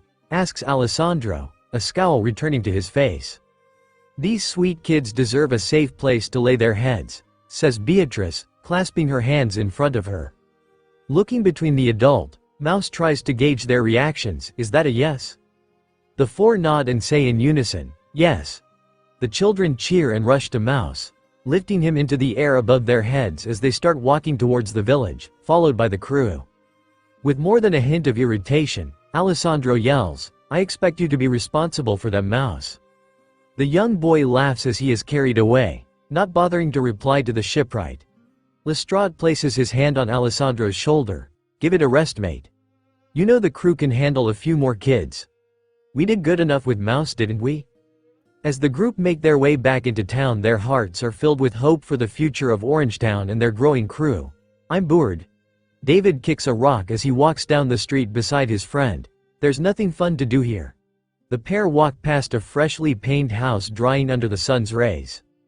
Nodding his head, Mouse tries to keep up with the older boy's longer strides. "Squee, you heard Alessandro. Once we finish this side of town we will be asking." The boy stops as a pair of young Marines rush towards them, waving frantically. "Thank the sun we found you. Your crew is about to leave. Hurry down to the docks." Glancing at one another, the boys race down the street, kicking up clouds of dust behind them, followed closely by the young Marines. Arriving at the dock, the youngsters take a moment to catch their breath as they stare up at the bays in black. From the deck, a gruff-looking man they both recognize as Anatoly rests his arms against the railing and looks down at them with a grin. "There y'all are. Lestrade wants to leave as soon as possible. I had to leverage some favors he owes me to get him to wait."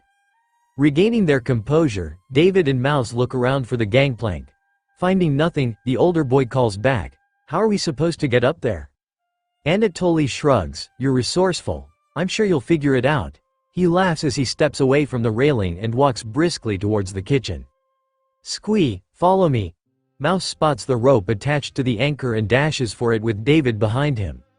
Leaping from the dock, the boys soar across the water, grabbing hold of the rope as their chests slam against the side of the boat. Exchanging mischievous looks, the pair begin to climb, using the grooves between boards on the hull as a grip for their feet. Arriving at the top, the pair collapse onto the deck, again gasping for air as Beatrice hurries to their side. "Boys, I've been looking all over the ship for ya. Where've you been?" Pulling in lungfuls of air, David points towards the town before allowing his arm to flop limply onto the deck. The older pirate clicks her tongue against the roof of her mouth. "Tisk. You boys need to be paying more attention. We nearly left ya here. Then what would ya have done?" Beside the group, 3 burly pirates yank the rope, pulling the anchor free from the ocean and up the side of the ship before dropping it unceremoniously on the deck. From nearby, Alessandro's voice rings out in irritation. "Watch it, I just fixed that spot 2 days ago, you jerks." The trio laugh and elbow one another before separating to other parts of the ship to prepare for their voyage. A bullhorn cuts across the dock from the nearby Navy vessel. "Attention White Dog Pirates, this is Chief Petty Officer Shields. We'll be heading northwest until we arrive in the Konami Islands. Try to stay in our ship's wake. We don't plan on slowing down if you fall behind." Several of the pirates on the deck laugh loudly as they pull on ropes, releasing the ship's massive sails. Another bullhorn, much closer, booms out with Lestrade's familiar voice. "Aya, what say we won't be the ones leaving you behind, Marines? This girl may be old, but she can catch the wind as well as any of your ships." The pirates on the deck raise a loud cheer as a gust of wind catches on the sail and the boat breaks away from the dock. Picking themselves off the group, David and Mouse make their way to the railing, looking back at Orangetown. David sighs wistfully as several of the villagers line up on the shore to wave goodbye to the pirates and marines. Guess this is it. I'm finally leaving home. Placing his arm around his friend's waist, Mouse gives him a firm squeeze. Wherever we are going, we'll get there together. David smiles and leans his head to the side, resting it against his friend's shoulder. Yeah. Well, ain't you two a cute sight? Beatrice saunters towards the pair before leaning against the railing beside the boys. What are you looking forward to most in the Konami Islands? Squee. Mouse lets out a squeak as he tries to recall what he had heard about the place. I heard they have the best fruit in the East Blue. I want to try some. Laughing, the woman pinches his cheek, earning a glare from the cabin boy. Foo foo foo foo. I ain't ever seen you eat a piece of fruit Anatoly didn't drown in sugar. What makes you think you'll want it now, boy? Ignoring the question, Mouse smiles and waves to the villagers on the dock, who shrink as the ship drifts away from the island. Once they are fully out of sight, he removes his arm from David and shrugs his shoulders. I dunno. Squee. Shifting his gaze down to his friend, he notices the downcast look in the older boy's eyes. Hey David, do you want to play a game? It takes a moment for the question to sink in. As his mind wraps around it, a smile returns to his face. Sure, what kind of game? Stepping back from the railing, Mouse takes hold of David's hand. It's called Shipwreck. Following his friend, the pair dash across the deck. They are soon joined by the other cabin boys and girls that had joined the crew in Orangetown, who devolve into a giggling horde. Waves slap against the sides of the basin black as they follow behind the massive marine ship. It had been 3 days since they had left Orangetown, and the crew was hopeful that they would soon arrive at their destination. The children in the crew, who had initially struggled to maintain their footing on the rocking boat, were now sprinting about the ship as if they were on dry land. Lestrade's voice rings across the deck. Landho.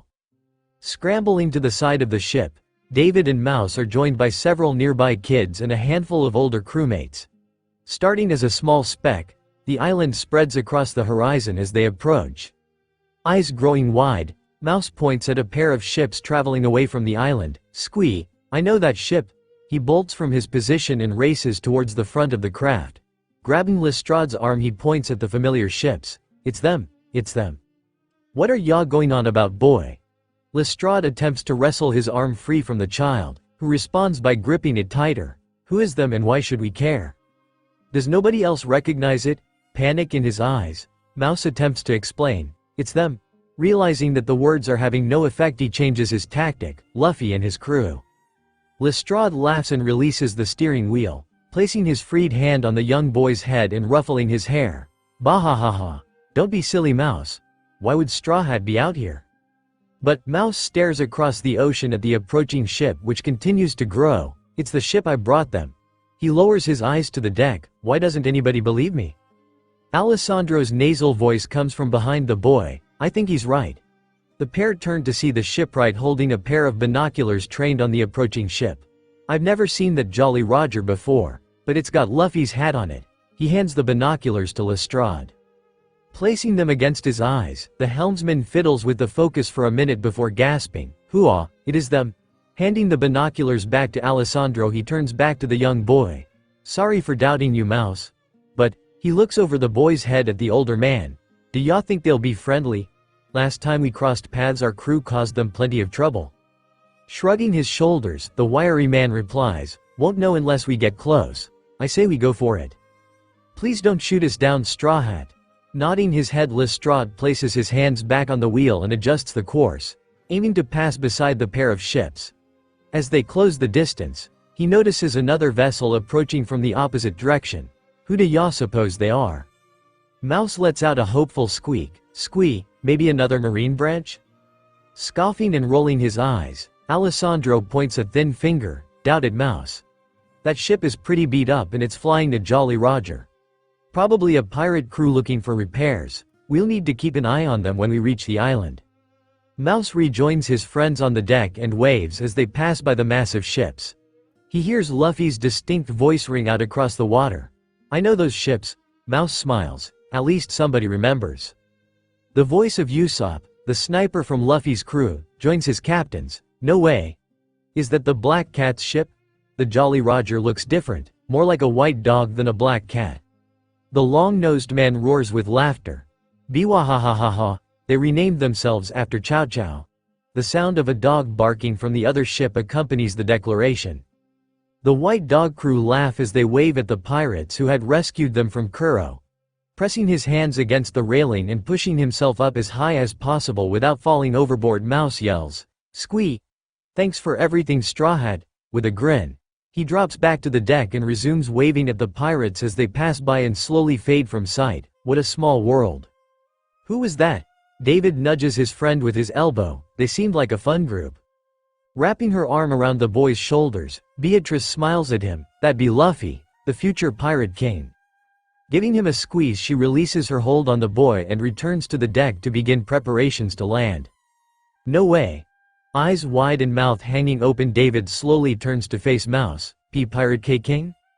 Yep. Mouse nods at his friend. He's the best. Seeing his friend's continued confusion, he decides to relay the tale of their time in Syrup Village. As he is telling the story, the other children gather around to listen. An hour later, the crew is disembarking from their ship as a crowd of onlookers observe their progress. The marine vessel was unloading beside them, and on the opposite side, the small dinghy was secured to the dock, abandoned by its crew who were exploring the village.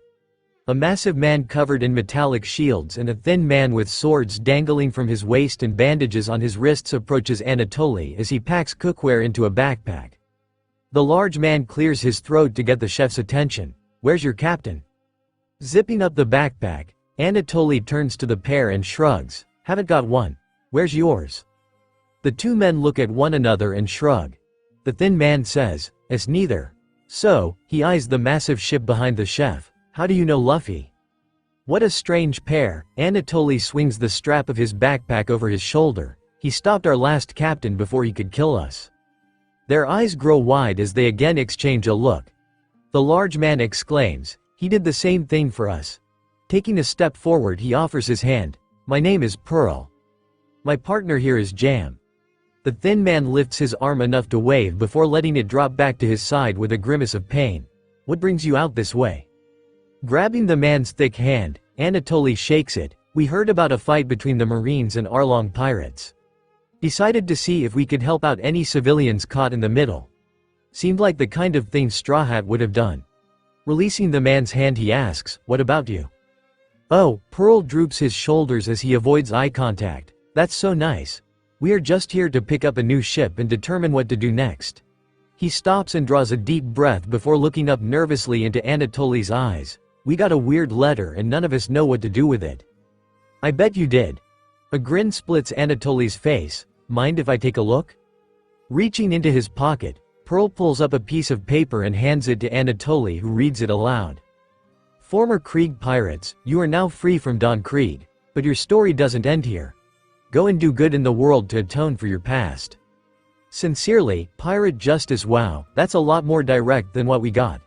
Anatoly nods as he reaches the end of the note before glancing up at Pearl with a puzzled look. "Seems pretty obvious to me. What's the confusion?" "What do they mean by do good?" Jam asks from behind Pearl. "Save kittens from trees and pay our taxes." Anatoly chuckles. "They're more clueless than we were." Reaching into his pocket, he pulls out a similar paper and uncrumples it before handing it to Pearl. "You aren't the only ones Pirate Justice wrote to." A thought crosses his mind and escapes his lips. What if we combined our efforts? The pair finish reading the note before looking up at the chef in amazement. Pearl's hand shakes as he returns the note. "Is this fate?" A tear glimmers in the corner of his eye. "I think we can do that." Half an hour later, the former Krieg pirates and White Dog pirates are gathered in the center of Kokoyashi village. Several of the gathered group mutter to themselves as they look suspiciously at the unfamiliar faces around them. Dragging out a platform, I'll step on top of it and the gathered group goes silent. Anatoly says in his loudest voice, "Who here's life has been changed by a wild man wearing a straw hat." Every hand in the crowd shoots into the air and a loud gasp is heard. Anatoly waits for the hands to lower before continuing. "Who was saved from a captain who didn't care if you lived or died." All of the hands again fly into the air. Grinning, he doesn't wait this time to continue. "We all have a common story. Let's make sure it has a happy ending. Let me be the first to announce that the White Dog pirates are joining forces with the remnants of the Krieg pirates." A cheer is raised from the group as strangers hug one another. Several of the former Krieg pirates look in disbelief at Jam and Pearl, who nod to signal their agreement with the decision. An older man wearing a pinwheel hat calls out loudly from behind the group, "That's great, but," he shouts at the top of his lungs, "why are you all here?" The pirates turn to face the man and several scratch their heads in confusion. Pearl calls out from the platform, "We're here to help." The pirates loudly cheer. "Arlong took a lot from you, but the biggest thing he took was your safety." The pirates again cheer. "It's time somebody gave that back." This island is now under the protection of the new White Dog pirates. The pirates give the loudest cheer yet.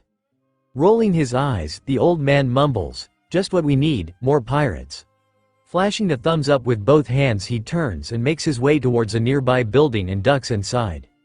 Neither noticing nor caring about the man's obvious irritation, the pirates continue to cheer as they exit the village along the road toward their new base of operations, Arlong Park. Waking up early, Mouse stretched his arms above his head before throwing off his blankets. He had selected the bed beside that of his best friend, David. Glancing to the side, he sees David's chest rise and fall. "What time is it?" Carefully extracting himself from his bed, he walks over to the clock on the wall and studies the large hands. Alessandro said that the big hand is for the hour. That means it's 6-something o'clock. I wonder who else is up?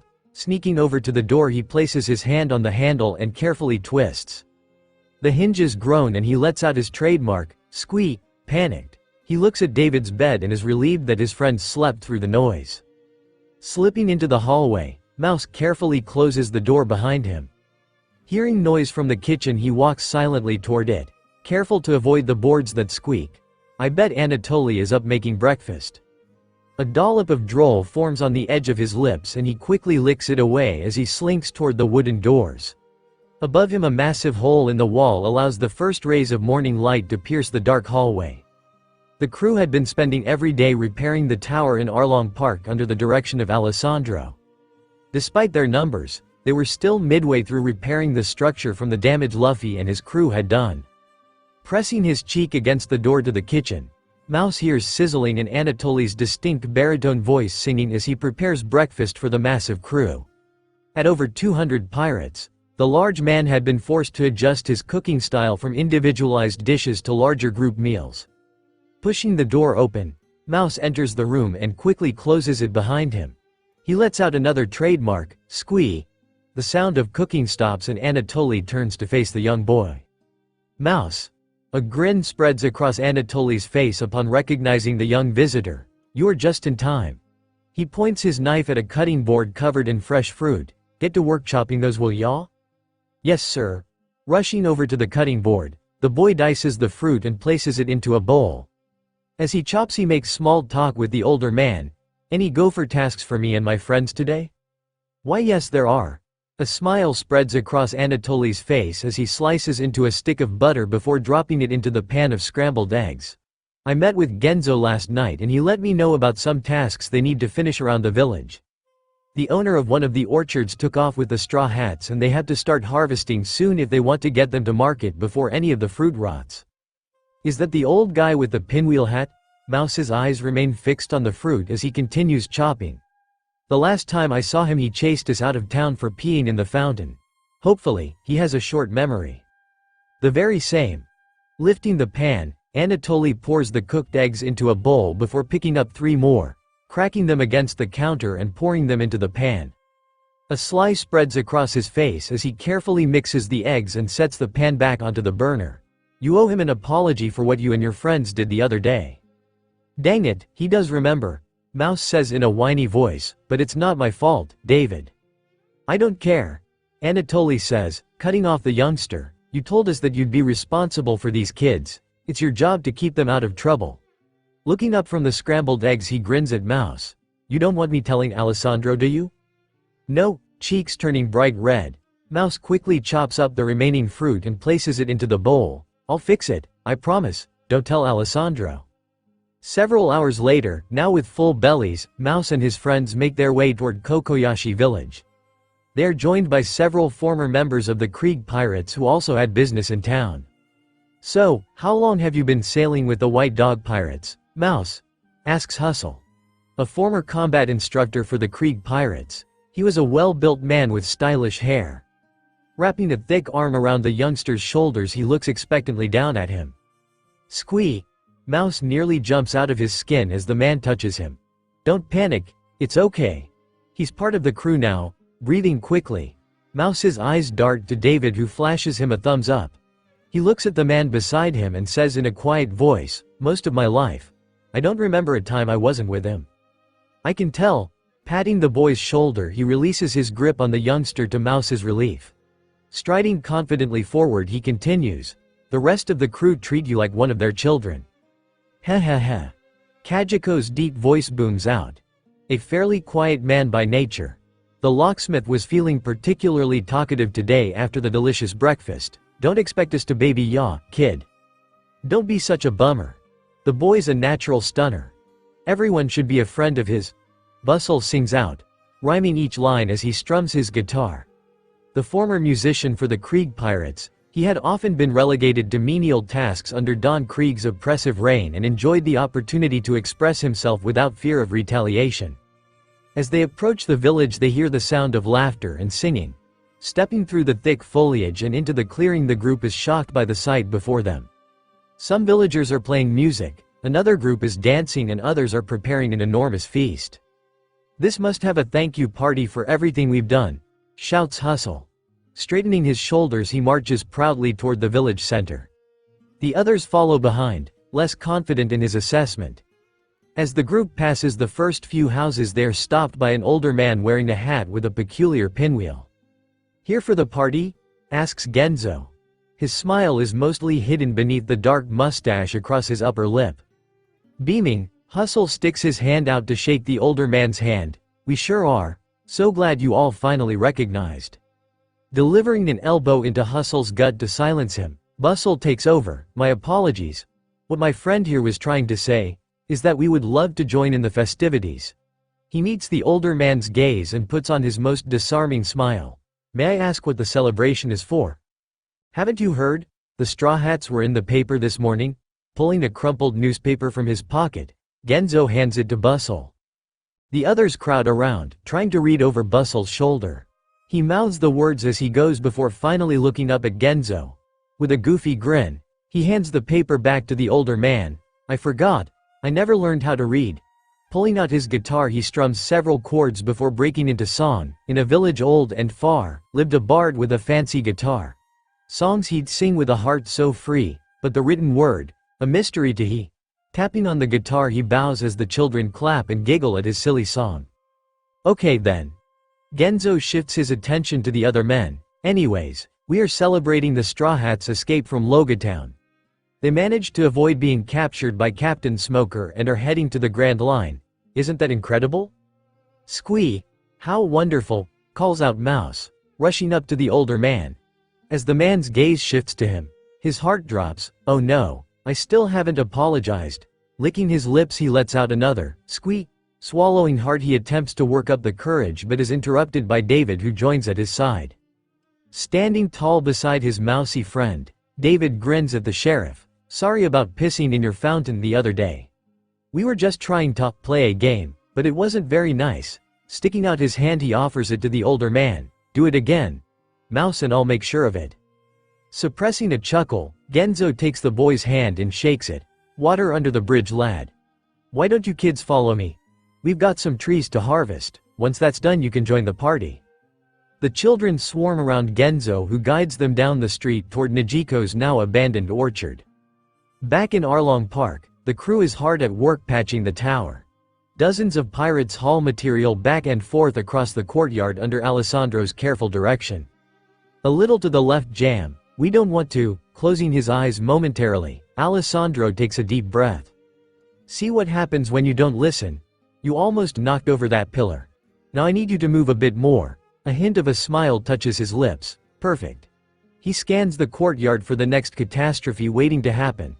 Spotting Pearl arguing with Idiom, he calls out, Oa, what are you two doing? Pearl, you're supposed to be getting a load of stone for the query, and Idiom, I thought you were working on the sound system. Sorry boss. The pair shout before separating to their respective tasks. Taking a step back, Alessandro frames the building with his hands. We still have a lot of work to do. but this place is coming together. His thoughts are interrupted by a ship horn blaring from the base in black. Lestrade's voice carries across the courtyard as he announces through a megaphone, Den Den Mushi, taking the ship to Foon Village. Who's coming with me? A dozen pirates raise their hands and hurry up the gangplank of the massive ship. They had spent the last few days teaching the villagers how to pilot their vessels so that they could establish trade routes off the island.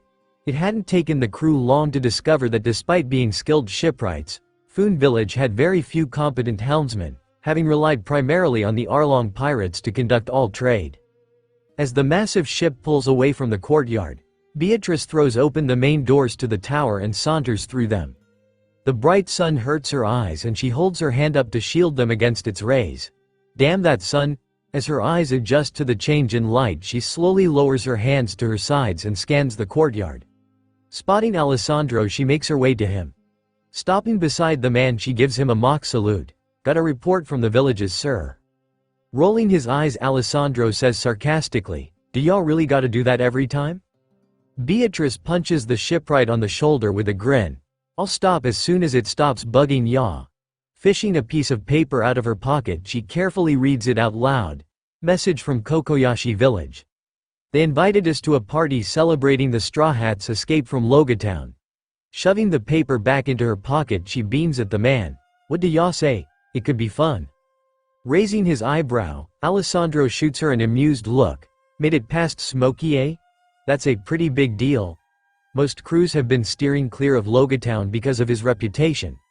Placing his middle and index finger into his mouth, he lets out a high-pitched whistle, calling the attention of the others. Double time, folks. We got invited to a party down in Kokoyashi. The pirates cheer and redouble their efforts, working as quickly as possible to patch the remaining chunks of the missing wall. As they finish their tasks, they trickle off toward the village to join the celebration. Around noon, the children's stomachs begin to grumble. A young girl approaches Mouse and says in a quiet voice, "Do you think?" She stops and swallows hard. In a much louder voice, she makes a second attempt to call his attention. "Do you think we can take a break and go get something to eat?"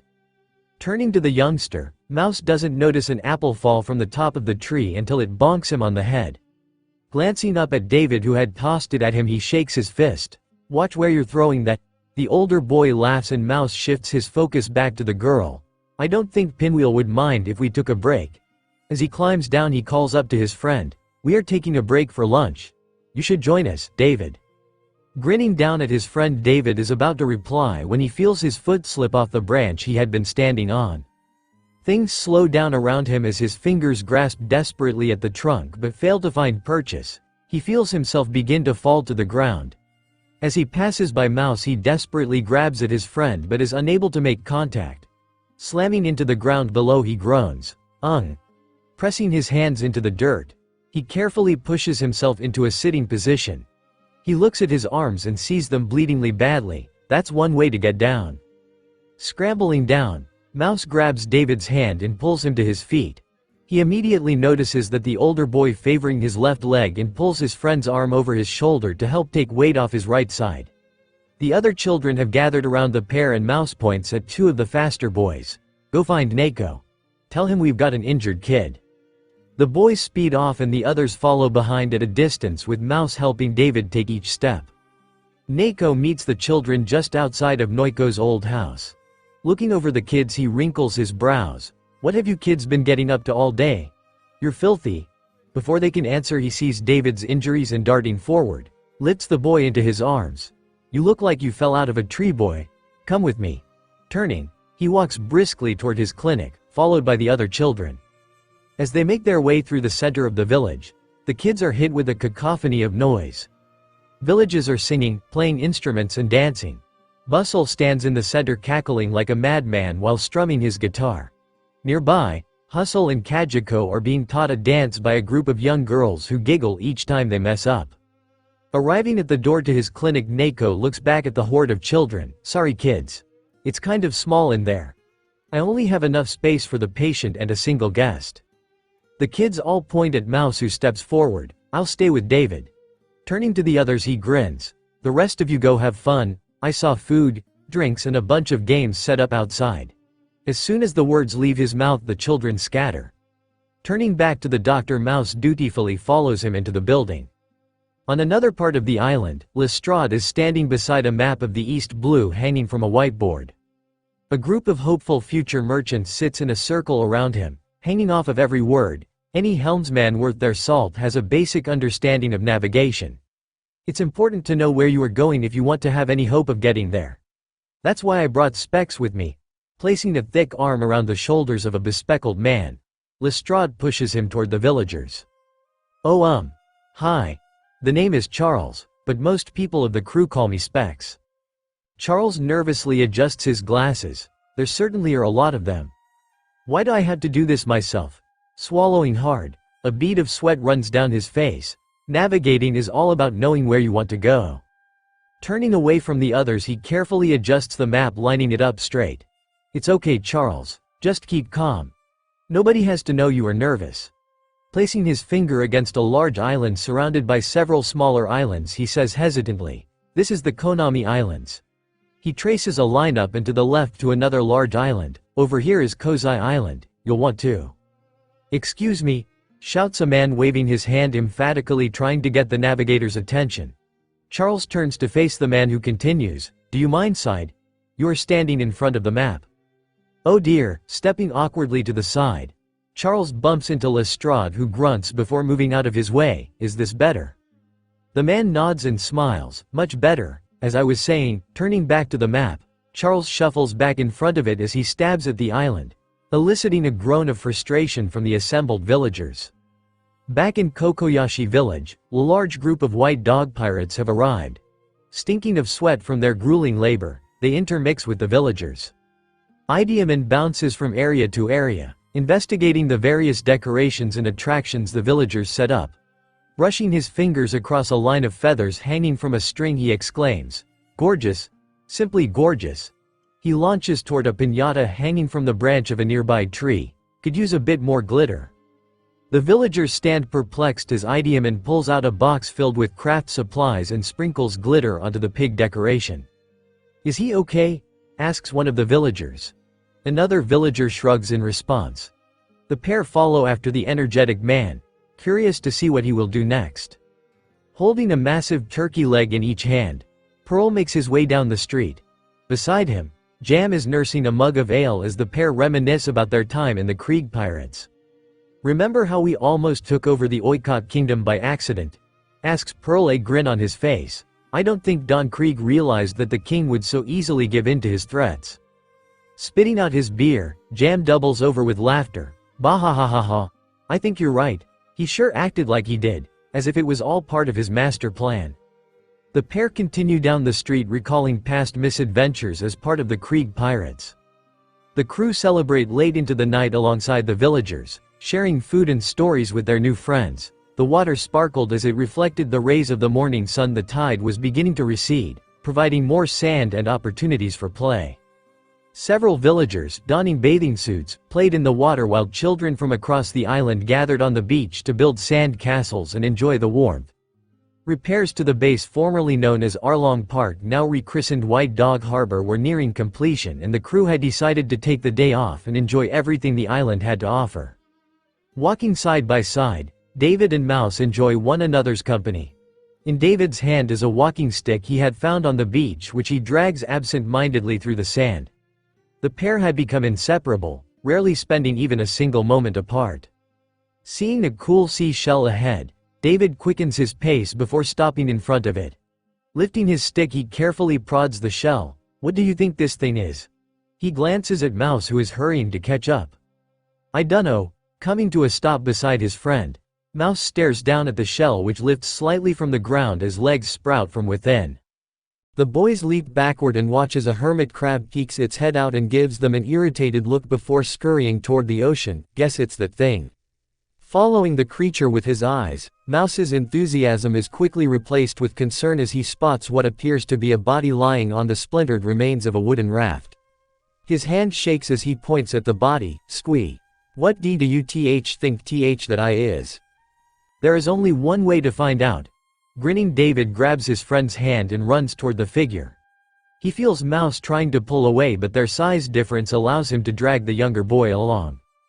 "Ah, Why does he have to be so strong? Giving up on the attempt to yank his hand away, Mouse allows himself to be led to the body. Upon reaching it, they come to a stop. I don't think this is a good idea, David. Shouldn't we get one of the grown-ups? No time. Extending his stick, David hooks it under the person's arm and pulls it toward him. The body slumps over and he gasps, seeing the face of a young girl. Time seems to slow down as he studies the girl, who couldn't be more than 7 or 8, for signs of life. Her chest rises slightly and he lets out a breath that he didn't realize he had been holding. She's alive. Glancing at Mouse, he admits sheepishly, "You might be right, Mouse. This girl needs a doctor. Can you get Neko? I stay here with her." Squee, still nervous, Mouse takes a step away from the young girl. "This looks bad. I need to be fast." He turns around and shouts over his shoulders, "You got it." Kokoyashi Village. Having sprinted up the beach, Mouse races down the main street looking for Neko's clinic. "I know it's around here somewhere." His eyes dart around as villagers dodge out of the way of the youngster.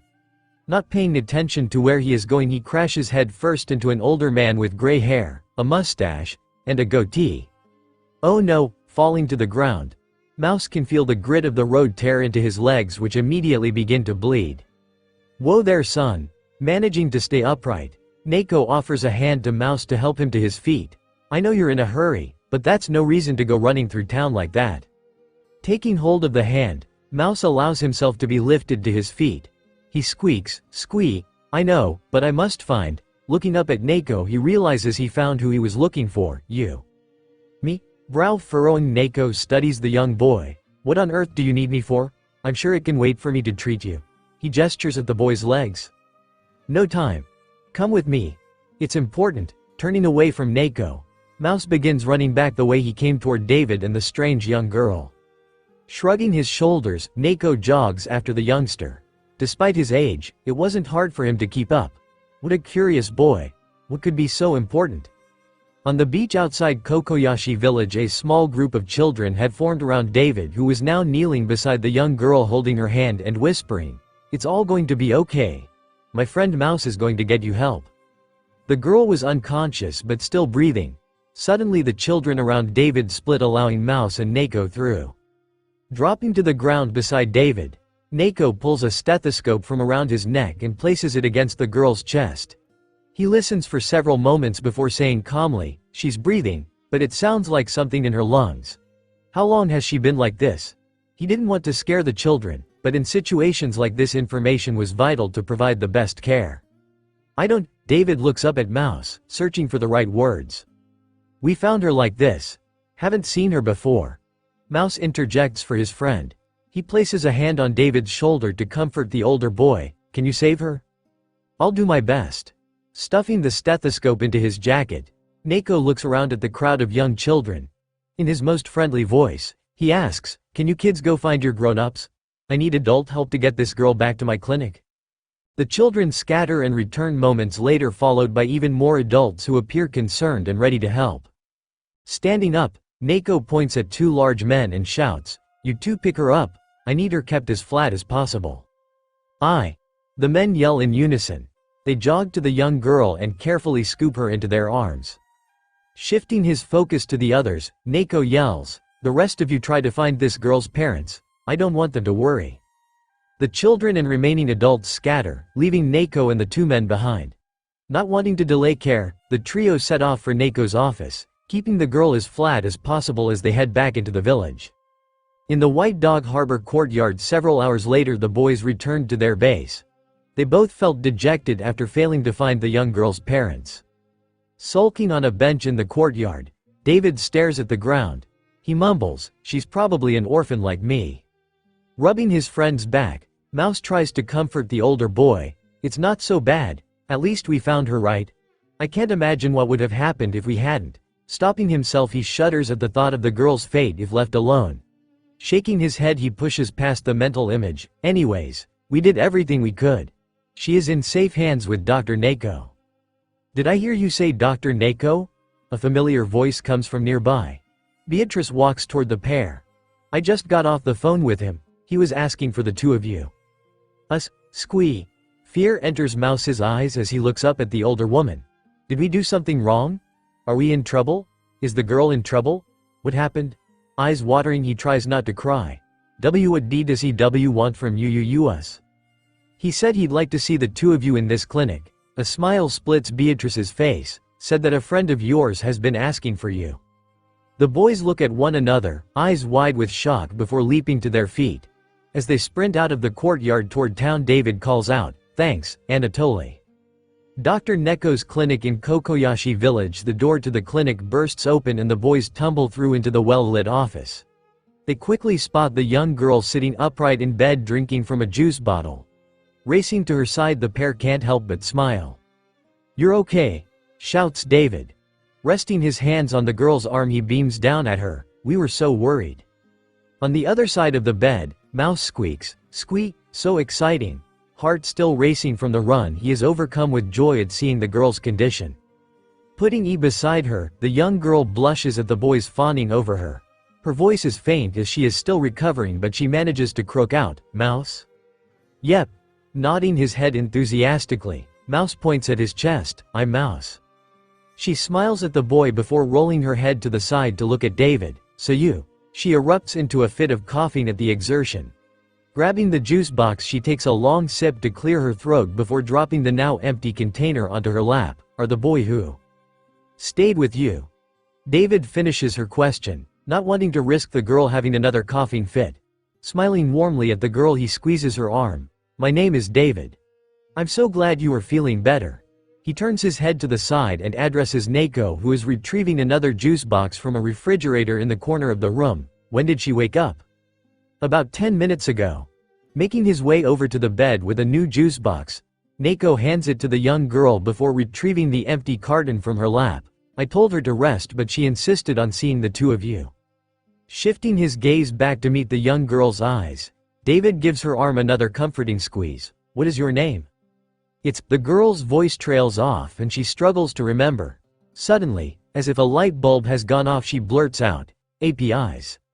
Eyes wide, APIs sits up straighter in the bed. A panic creeps into her voice. "We aren't safe." The eighth branch. She tries to swing her legs off the bed but is stopped as another round of coughing overtakes her small frame. The boys attempt to calm the frantic girl as she coughs while still struggling to get off the small bed. "You need to rest," Neko shouts at APIs. Seeing that his words aren't getting through to her, he hurries to his medicine cabinet. "Don't let her get up, boys," he shouts. Without waiting for a response, he begins riffling through the drawers. "I know it's in here somewhere." AHA. Grabbing a syringe and a bottle labeled midazolam. Unscrewing the lid, he places the syringe in and draws back the plunger, filling the barrel a quarter full. It's not an exact dosage, but it'll do. Now visibly scared, APIs flails her arms at the boys who desperately attempt to hold her on the bed. She is overcome with another coughing fit and stops long enough for David and Mouse to get a better grip on her before she again begins writhing, trying to get free. "Let me go." Grabbing gauze, Neko hurries across the room. Sliding in beside David and taking hold of the girl's arm, he holds it in place before jabbing the needle into her forearm. Pushing the plunger, he yanks the needle out and quickly wraps the wound with gauze. "Youch!" yelps APIs. Her struggling stops and tears well up in her eyes. The tears begin to stream down her cheeks and she wails, "Hurts." Another coughing fit racks her small body as the medicine courses through her veins. The muscles across her body begin to relax and she sinks backward onto the bed. Eyes now heavy, she struggles to stay awake. Her eyes slowly close as she lets out one last whimper, "Coming." "Boys," eyes locking on David and Mouse, Neko says in a calm yet stern tone, "Fetch your captain." But we don't have a," Mouse begins to explain. "Yes, sir," interrupts David. Confused, Mouse looks across the bed at his friend. "How can we bring our captain when our crew doesn't have one?" Seeing determination in the older boy's eyes, he decides to go along with it. "Right away, Neko." The pair exit the clinic together and head back toward White Dog Harbor. In the White Dog command room, "I need to start lunch soon. Can we hurry this along?" Looking somewhat annoyed, Anatoly taps his foot against the stone floor as he stares at Alessandro, Pearl, and Jam. "Just a few more things." Pulling out a blueprint of a blacksmith forge, Jam places it on the table. "As if I don't have enough work to do," shouts Alessandro before crossing his arms. He lets out a loud huff as he studies the blueprint. Ignoring the irate helmsman, Jam stabs a finger at the blueprint. I think we need to start working on. The door to the room is thrown open. Racing through the opening, David and Mouse hurry over to the group, talking over one another. We have to go, yells David. His eyes are wide and frantic as he attempts to get the adults' attention. It's an emergency, shouts Mouse. Also looks quite frazzled as he relays the urgency of the situation. To Nako's clinic, continues David. Marines are coming, bellows Mouse. Right now, they both shout in unison. Whoa, slow down boys, calls out Anatoly, attempting to calm the pair. He places a large hand on each of their shoulders, one at a time. You first, David, what's going on?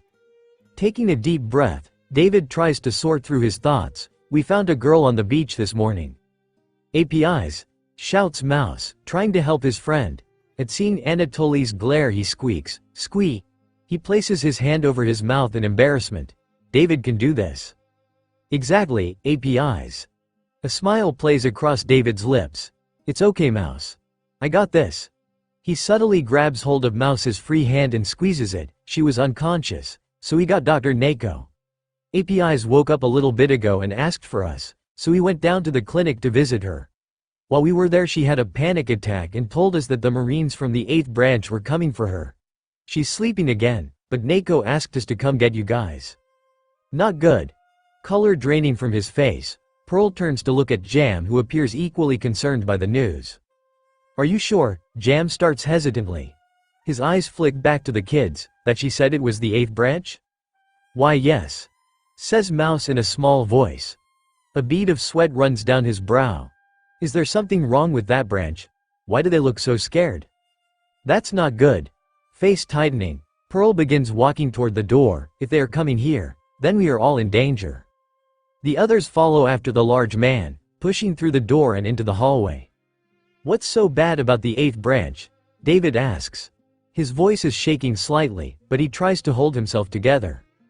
Ignoring the question, Jam barks, Alessandro. Load up one of the clippers. I want her ready to sail in an hour. Really? Rolling his eyes, Alessandro peels off from the group and heads down the hall toward the docks. I can never catch a darn break around here. Anatoly, round up a crew. Ready for conflict, but experienced enough to move quickly. Calls out Jam as he leads the group toward the courtyard. Yes, sir. With a quick salute, Anatoly also separates from the group and heads toward the main quarters. I guess it's sandwiches for lunch today. Dr. Nako's clinic in Kokoyashi village. As the white dog pirates spring into action, Dr. Nako continues to monitor APIs, whose condition is still precarious. Making his way to the bed, Dr. Nako presses his index and middle finger against the side of API's neck. Feeling the beat of her heart through her jugular vein, he glances down at his watch. 100 beats per minute. Well within the acceptable range. Pulling the stethoscope from around his neck, he places the tips into his ears and prepares to check her breathing when there is a knock at the door. Placing the bell against API's chest, he listens as she takes a deep rattling breath. Partially blocked airway. Probably from all of the seawater she took in before getting here. I need to keep an eye on that. Between this and the possible concussion, it's a wonder she is still. His thoughts are interrupted by another knock at the door. This time more incisive, he shouts, in a minute, I'm with a patient. Hearing the door open, he grits his teeth and turns to shout at the intruder. I said I'm with a. Seeing David and Mouse accompanied by 2 older men, he stops. Oh sorry boys. That was faster than I expected. Glancing at APIs, who is sound asleep on the bed, Jam looks back up at Nako. She can't stay here, not with. No, scowling, Nako marches across the room and shoves his finger into the swordsman's chest. This girl fought for her life to get here, and you. Anger boils inside of him and he splutters, trying to form a coherent sentence. You think you can just toss her? He grits his teeth and glares, deciding to let his facial expression speak for itself. No, you don't understand. David shouts at the doctor. I had to fix this. He thinks we are just going to send her away. He clarifies quickly. We have a boat ready and are preparing a crew to. Not without me. Still frustrated, Nako's expression softens as he turns toward API's sleeping peacefully on her bed. She needs a doctor and I'm the best on the island. If I don't go, she doesn't go. Shrugging his shoulders, Pearl has to crouch to push his large body through the small frame. I don't have an issue with yaw coming. Walking across the room to where the young girl is resting, his eyebrows pinched together. We taking the whole bed or just the girl? The bed, Nako's words slow as the large man grabs the legs of the bed and pulls, is mounted to the wall. Just take the. There is a tearing sound and he looks on in horror as Pearl yanks the bed free from the wall. Girl. Thoughts race through his head, leaving him speechless. How? Why? How? Oops. Dropping the bed to the ground launches dry wall in every direction. A blush runs up Pearl's neck and he quickly scurries to API's side and lifts her out of the bed. We good? Swallowing hard, Nako turns away from the large man and addresses Jam. Let's just go. The group sets off for White Dog Harbor to check the others' progress. In the White Dog Harbor courtyard, a group of men and women assemble near the water, watching Alessandro make a few last-minute modifications to the boat. He glares down at them from the deck. We're in a hurry. Do y'all think any of you could maybe lend a hand? The group below cast their eyes to the ground, pretending not to hear the irritable pirate. They had learned to avoid working within sight of the man, out of fear of being yelled at for messing up. Rolling his eyes, Lestrade yanks a hammer from his tool belt and begins nailing a loose board into place, muttering to himself, so useless. There is a loud commotion as the gates to the courtyard slowly open, revealing the return of the group of Kokoyashi village. Hurrying to the assembled group, Jam gives them an inquisitive look. Anatoly, I thought I told you we needed people who had seen combat. The group murmurs in protest, but Jam hushes them. And we need people who are experienced sailors. What is he doing here? He points at Bustle, who instinctively wraps his arms around the body of his guitar and hugs it to his chest. This is the best I could find on such short notice, Anatoly begins, in an attempt to sidestep apologizing for his choices. Besides, everyone here has seen some action. The others nod, serious expressions on their faces. If you are so worried, why don't you go with them? You're the best swordsman in the crew. Oh, believe me, I will. Mouth splitting into a grin, Jam places a hand over the handle of his blade. His hand, now free of bandages, had fully recovered from Rika's attack several weeks prior on the Bharati, and he was excited for the opportunity to use it. Pearl is coming too. Ah man. With a disappointed huff, Pearl glances at his friend. I don't want to fight the 8th branch. Too bad. Still grinning, Jam surveys the group. Spotting the crew doctor amongst them, he says calmly, Hey Agatha. Nako insisted on coming with us, so you should stay here. No sense in having 2 doctors on board. Reaching into his pocket, Nako pulls out a pair of keys and tosses them to the young woman. Look after the clinic for me, will ya? You got it. Catching the keys as they soar through the air, Agatha quickly pockets them before excusing herself from the assembled group and heading for the gates. I won't let the place burn down while you're gone, Doc. I'll also be going if you don't mind. Anatoly says with a smile. Need to make sandwiches for the rest of the crew. I stocked the ship's fridge, so you should be set for your journey. He also steps away from the group and heads toward the base.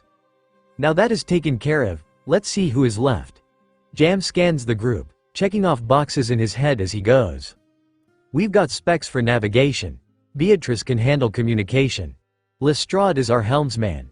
Neko's our doctor. Bustle for music, I guess. Hustle, Pearl, and I will handle combat. What are we missing? Glancing to the side, he sees David and Mouse with their hands collapsed together, pleading with their eyes to be included. We don't need 2 chore boys, and Mouse has more experience at sea. He waves toward the boys who leap into the air and race toward him. Pinching his lips together, he prepares to deliver the bad news. Sorry boys. Only one of you can come with us. Dejected, David stares down at the ground. He takes a step backward. Take Mouse. A tear runs down his cheek, and before his friend can protest, he turns and runs toward the base. It's not fair. David, wait, Mouse calls out after his friend, but the older boy is too far away to hear his desperate call. What am I going to do without my best friend? Dejected, he turns back toward Jam to listen for further instructions. This is why I hate dealing with kids. Not wanting to engage in the boy's distress, Jam addresses the group. We've got a crew. Next, we need to figure out where we are going. We'll need somewhere that the 8th branch can't follow us. Any ideas? Warship Island. Croaks APIs. Still tired, She tries to open an eye but immediately snaps it closed as the sunlight hits her retina. It's my home. I just want to go home. A tear runs down her cheek and she tries to stifle the sob building up inside. I miss my grandpa. Isn't that island in the calm belt? Charles asks nervously. Pulling out a map he scans for the island and spotting it stabs the spot. It's right here near the edge. Looking up at Jam, fear evident on his face, he sputters. We aren't seriously going there we? You scared, Specs? Ginning cruelly at the navigator, Jam snatches the map from the man's hands and folds it haphazardly before handing it back. It'll be a quick trip. In and out before the Sea Kings even wake up. But if you're too scared. I am, shouts Charles, interrupting the swordsman. Figures. Rolling his eyes, Jam places his hand back on the hilt of his sword. Too bad. Because you're coming with us whether you want to or not. Darn it.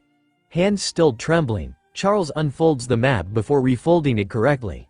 He whimpers, okay. Ship's done. No thanks to any of you. Calls out Alessandro as he descends the gangplank to the courtyard. He might be useful. Turning to the shipwright, Jam shouts, any chance you? Nope. Barks Alessandro as he brushes past the group on his way toward the base. Too much work left to do here. Worth a try. Shrugging his shoulders, Jam begins walking toward the boat. The others follow behind with Pearl bringing up the rear carrying the girl still struggling to stay awake. Guess we'll be going then. Onward to Warship Island. Charles let out a loud cheer as they pick up their pace toward the ship. With a wild smile, David and several other crew members wave emphatically at the ship as it leaves port. As the craft passes over the horizon, his smile falters, and his shoulders slump. I wanted to go, with a deep sigh. He gives one last wave before turning from the ocean and heading into the mess hall for lunch. On the deck of the White Pug, Mouse gripped the railing, his knuckles white. The White Dog Harbor was a speck on the horizon, disappearing into the vast blue. It's only for a little while, he told himself, but the unfamiliar ache of separation was already settling in. He missed David's easy smile, the jokes they would make when they thought the adults weren't listening. What if something happens while I'm gone? He pushed the thought away, but it lingered like the salty tang of the sea air. I'll be back before you know it. He whispered to himself, a quiet promise echoing in the wind. A large hand lands on his shoulder, and he glances up to see the familiar face of their helmsman. You miss him, don't ya, lad? Smiling down at the young boy, Lestrade pats his arm. He had been young once and could empathize with the feeling of loss. He tried to soothe the youngster. It's hard to be separate, especially with how much time the two of you spend together. He again pats the youngster's shoulder and roars. Some of the crew were starting to think you two were conjoined twins. Bawahahahaha. Some of the other crewmates, close enough to overhear, join his laughter, and Mouse blushes before joining in the revelry. Having been raised by the crew, he developed a thick skin when it came to jokes at his expense. In the living quarters of the White Pug, pressing his palm gently against API's temple, Neko tries to gauge her temperature. No fever, but that doesn't mean she's out of the woods. The young girl lay on one of the many beds scattered through the room, sleeping peacefully under his watchful care. His eyes dilate as she lets out a sharp gasp before settling back into sleep. Making her way into the small room, Beatrice spots the doctor and quickly hurries to his side. Hey doc, we've got a problem. Huh? Shifting his gaze away from the young girl, Neko meets her gaze. The pirate's hands are visibly shaking, and he responds in a comforting but quiet voice. What's wrong? Did somebody get hurt? Not exactly. Hurrying over to his side, Beatrice glances down at the sleeping girl before returning his gaze to the doctor's. Her breath comes in quick bursts as she tries to figure out the best way to explain the situation. You see, we've entered. Suddenly, the room shakes as something large slams into the ship. Grabbing hold of the young girl who is suddenly wide awake, Neko shouts, into where? Her mind races as he considers what could have caused the ruckus. Pirates? No, I'd have heard cannon fire by now. Marines? I suppose that would be the same. Is it? No, it can't be. Eyes locked on Beatrice, he barks, are we in the combelt? I'm afraid we are. Looking sheepishly at the ground, Beatrice avoids Neko's piercing gaze as she grabs hold of the bed to steady herself for the next strike. We weren't going to say anything, but Specs spotted a couple of Sea Kings approaching. The room is again thrown as another of the creatures slams into the ship. Grabbing tightly to the bed, she stops being thrown to the ground. You two should take cover if. Help me, croaks APIs, lifting her hand. Still weak, she stretches toward Neko and says, up. APIs, no, shifting his focus to the APIs. Neko takes hold of her hand. His face softens considerably, and dimples form on his cheeks as he smiles at the young girl. The safest place for you to be is here. Trust me. A smile forms at the edges of API's mouth as the fog of sleep rolls away. With her free hand, she pushes down the sheets and begins wiggling toward the side of the bed. I know what I'm doing. The two adults exchange nervous looks. Eventually, Beatrice breaks the silence. She knows the area better than we do. Maybe we should trust her? Releasing a loud sigh, Neko slowly nods. I suppose. Tightening his grip on API's hand, he helps the youngster to her feet. The ship shakes again as the beasts outside slam against it. He instinctively wraps his arm around the girl's shoulders, pinning her to his side. Stay close to me, and if I decide something is too dangerous, you have to listen. Understand? Yep. Nodding along, API slides her free hand behind her back, crossing her fingers. They're going to be so surprised. This is exciting. On the deck of the White Pug, man, the artillery, shouts Lestrade as he tightly grips the steering wheel of the small ship. His knuckles white, he strains to keep the vessel from capsizing to either side. The others nod before racing around the deck to load rounds into the cannons located on the perimeter. Taking firing positions behind 3 cannons, Bustle, Charles, and Mouse direct Hustle, Jam, and Pearl as they quickly load shells. I know what this situation needs. A fighting song, with a wry grin, Bustle cries out, and a 1 and a 2 and a. Not now, shout Jam and Pearl together. Ah, man, calls out Hustle in reply.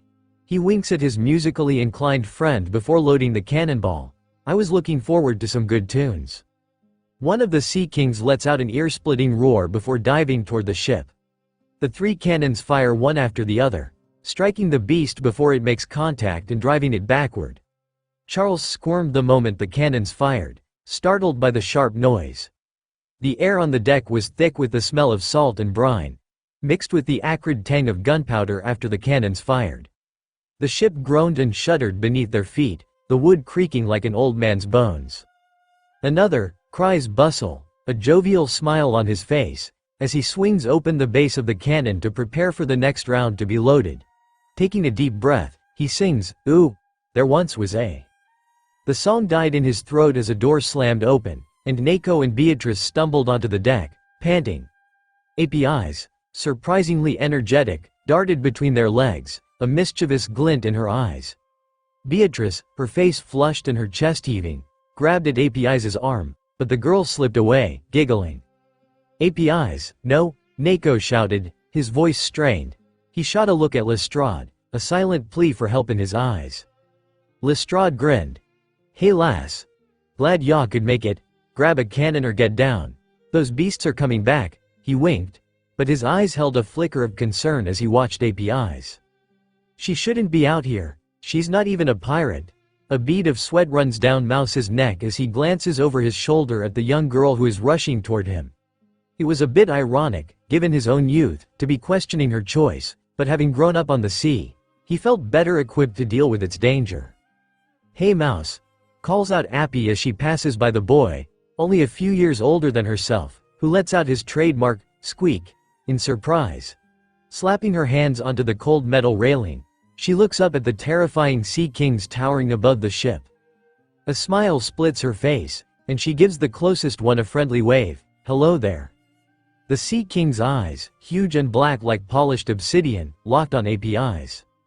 It tilted its massive head, a leathery flap of skin rippling beneath its jaw. A low, guttural growl rumbled in its throat, a sound that vibrated through the deck and into Mouse's bones. The air around the creature shimmered with the smell of wet seaweed and something ancient, something primal. The Sea King's gaze shifted from API's to the ship, then back again, as if weighing its options. It opened its maw, revealing rows of razor-sharp teeth, letting out an inhuman screech. Scree? Wing her hand and placing it on her chest. API's tilts her head to the side. Who am I? The better question is, Who are you? The crew stood frozen, their faces a mixture of awe and disbelief. Jam's jaw hung open, his eyes wide. Pearl clutched Jam's arm, whispering, "What is she doing?" Lestrade, usually jovial, watched with a furrowed brow. He tightly gripped the wheel, knuckles white from strain. The Sea King tilted its massive head, its black eyes fixed on API's. It began to sway back and forth, stirring up the waves around the ship and rocking it gently back and forth. Lestrade uttered a few choice phrases unsuitable for the ears of the younger members of their crew. The creature's mouth splits into a wide grin. An unholy roar rips from its throat. "Scraw! I am Razorfin." "Scree! Who are you?" "Hey Razorfin." Still smiling up at the creature, API's grabs the railing tightly. The ship threatened to throw her overboard as waves smashed into its hull. She calls out in a friendly voice, "I'm API's. My friends and I are headed to Warship Island. Will you lead us?" The creature lifts and lowers its head, in a move that could generously be called a nod. Lifting slightly, it dives into the water, followed by the other Sea Kings. They emerge a moment later ahead of the boat. Their bodies seemed to slide across the ocean, a movement that was equal parts smooth and unnatural. The water parted before them, leaving barely a ripple in their wake. It was as if they were gliding on air, not swimming. Mouse stared, his mouth dry. She talked it. He thought. She talked it. Actually talked it. He glanced at API's. She is still smiling, her eyes shining with excitement. He wanted to ask her how, but the words caught in his throat. She's just a kid.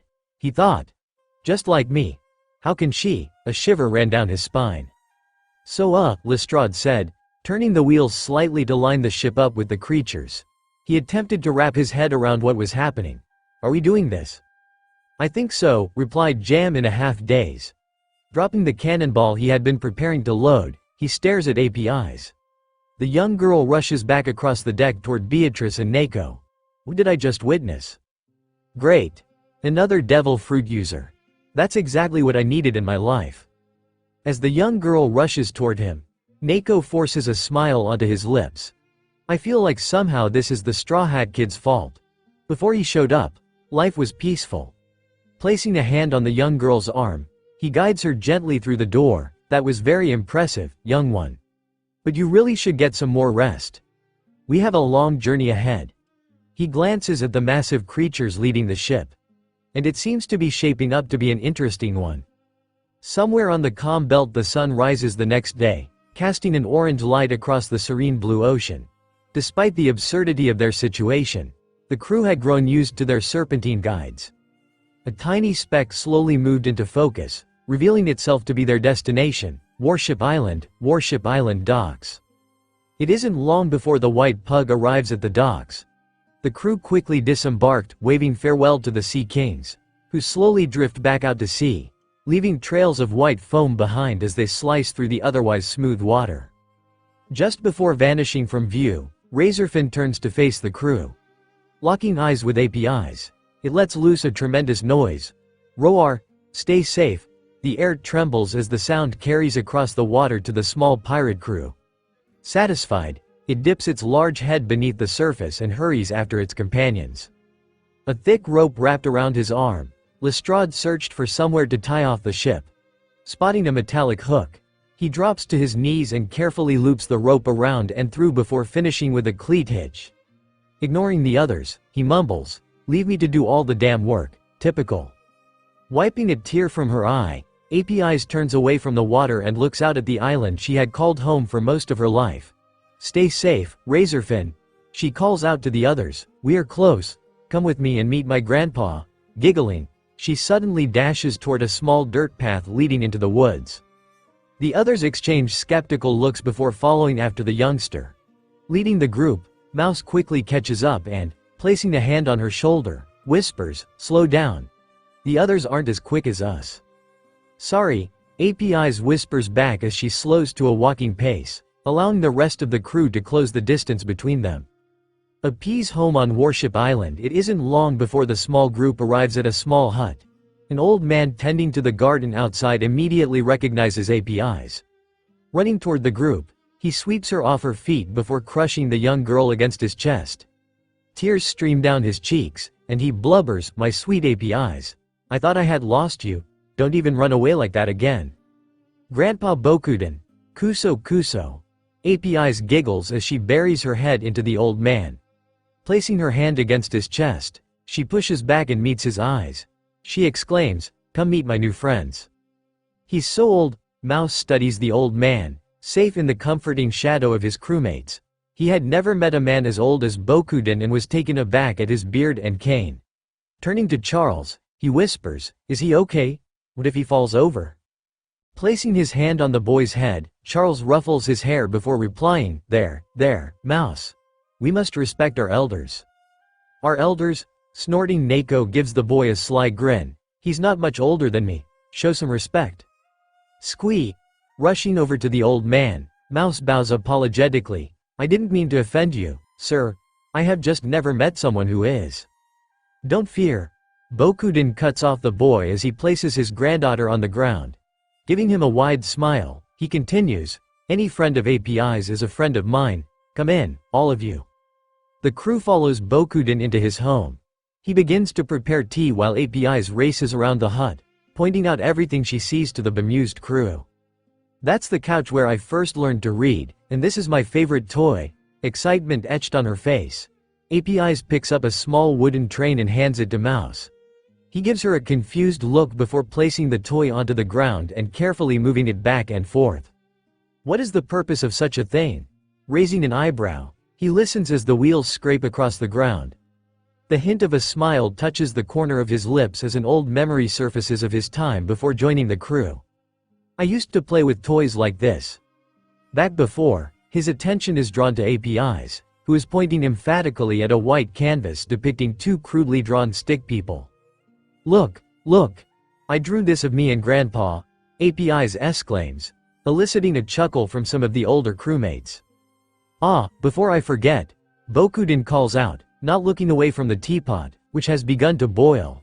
He continues, "I believe our old friend has been looking for you."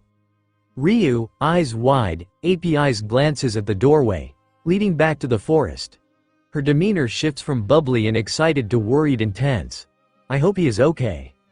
The others follow her gaze, confused and concerned by the sudden change in the young girl's behavior. Jam instinctively grabs the hilt of his sword, sensing tension in the air. The feeling quickly passes, and he relaxes his grip, but leaves his fingertips resting against the leather.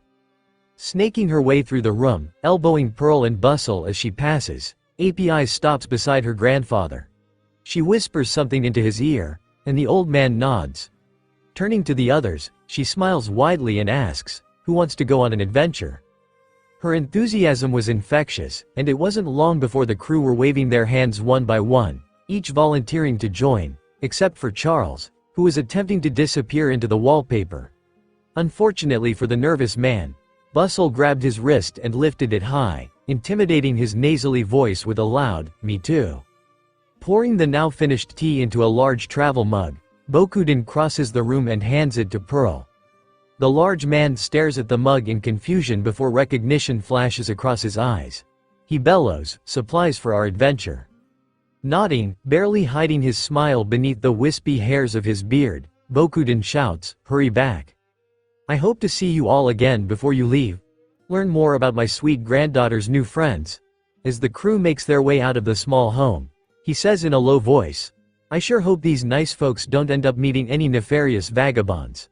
The seas have been crawling with pirates these days." The irony of his statement was lost on him as his daughter and the pirate crew made their way into the woods. Ryu's cave on Warship Island. A short time later, API's and the others arrive at the entrance to a large cave. The sound of loud snores can be heard echoing against its stone walls. Confused, Beatrice places a warm hand on API's shoulder. Lowering slowly to her knees, she whispers in the girl's ear, "Are you sure this is the right place?" She swallows as a particularly loud snore draws her focus back to the cavern's large opening. What kind of person could make such a loud noise? Nodding emphatically, API's pulls away from Beatrice's touch and begins skipping into the dark cave. She giggles before replying, "We are almost there, just follow me." Worry for the young girl overrides their self-preservation, and the crew follows tentatively after her, hand on the hilt of his sword. Jam slowly draws the blade, ready for a fight. Tipping back his head, Pearl drains the last drops of tea before tossing the empty container onto the ground and striding after the swordsman.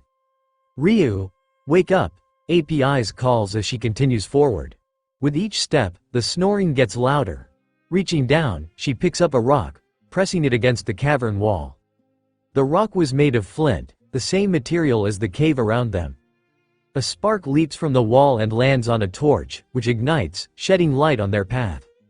Continuing down the hallway, she drags the rock in a straight line, igniting each torch she passes. She steps around a corner into a large room.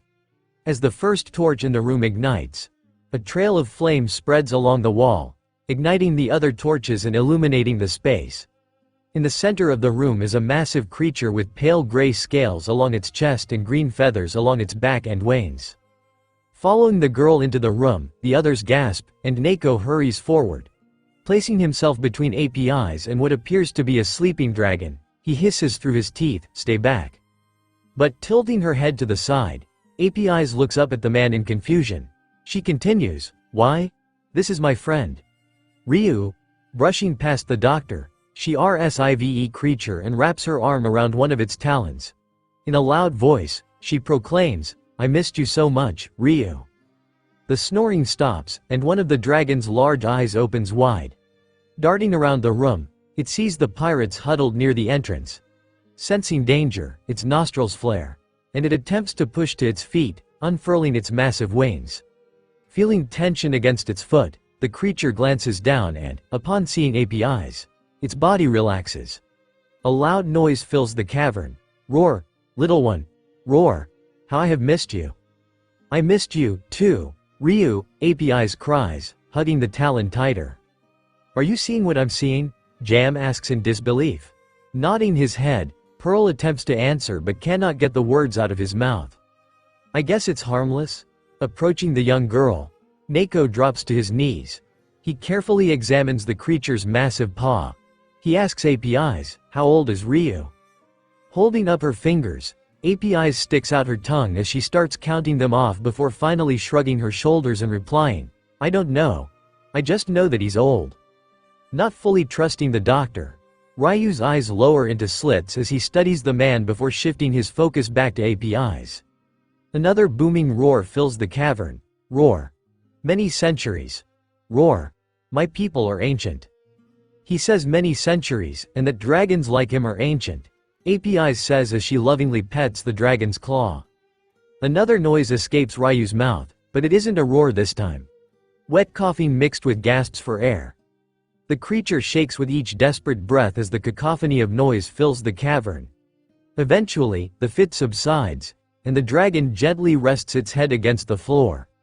A tear escapes, making each scale shimmer as it slowly carves a path down the dragon's cheek. Rising to his feet, Neko places his hand against the creature's paw. It flinches before giving in to the man's touch. In a soft voice, he says, "You're sick." The creature nods in agreement as another tear rolls down its cheek. Turning to his crewmates, he says, "We must get him back to the ship. I need my equipment." "Are you mad?" Lestrade shouts back angrily. Fear enters his eyes as the dragon glares in his direction, and he splutters, "How will we fit such a massive sea creature?" "We'll make it work," Bustle shouts enthusiastically. Pulling out his guitar, he strums a quick chord before singing, "Here on Warship Island found an ancient dragon on the ground. Took him to our ship to heal, so that great sorrow it shall not feel." Placing a hand on API's shoulder, Neko motions for her to step backward. She complies hesitantly, and he shifts his focus to Ryu. "We want to help, but I am afraid we cannot carry you. Can you make the journey on foot?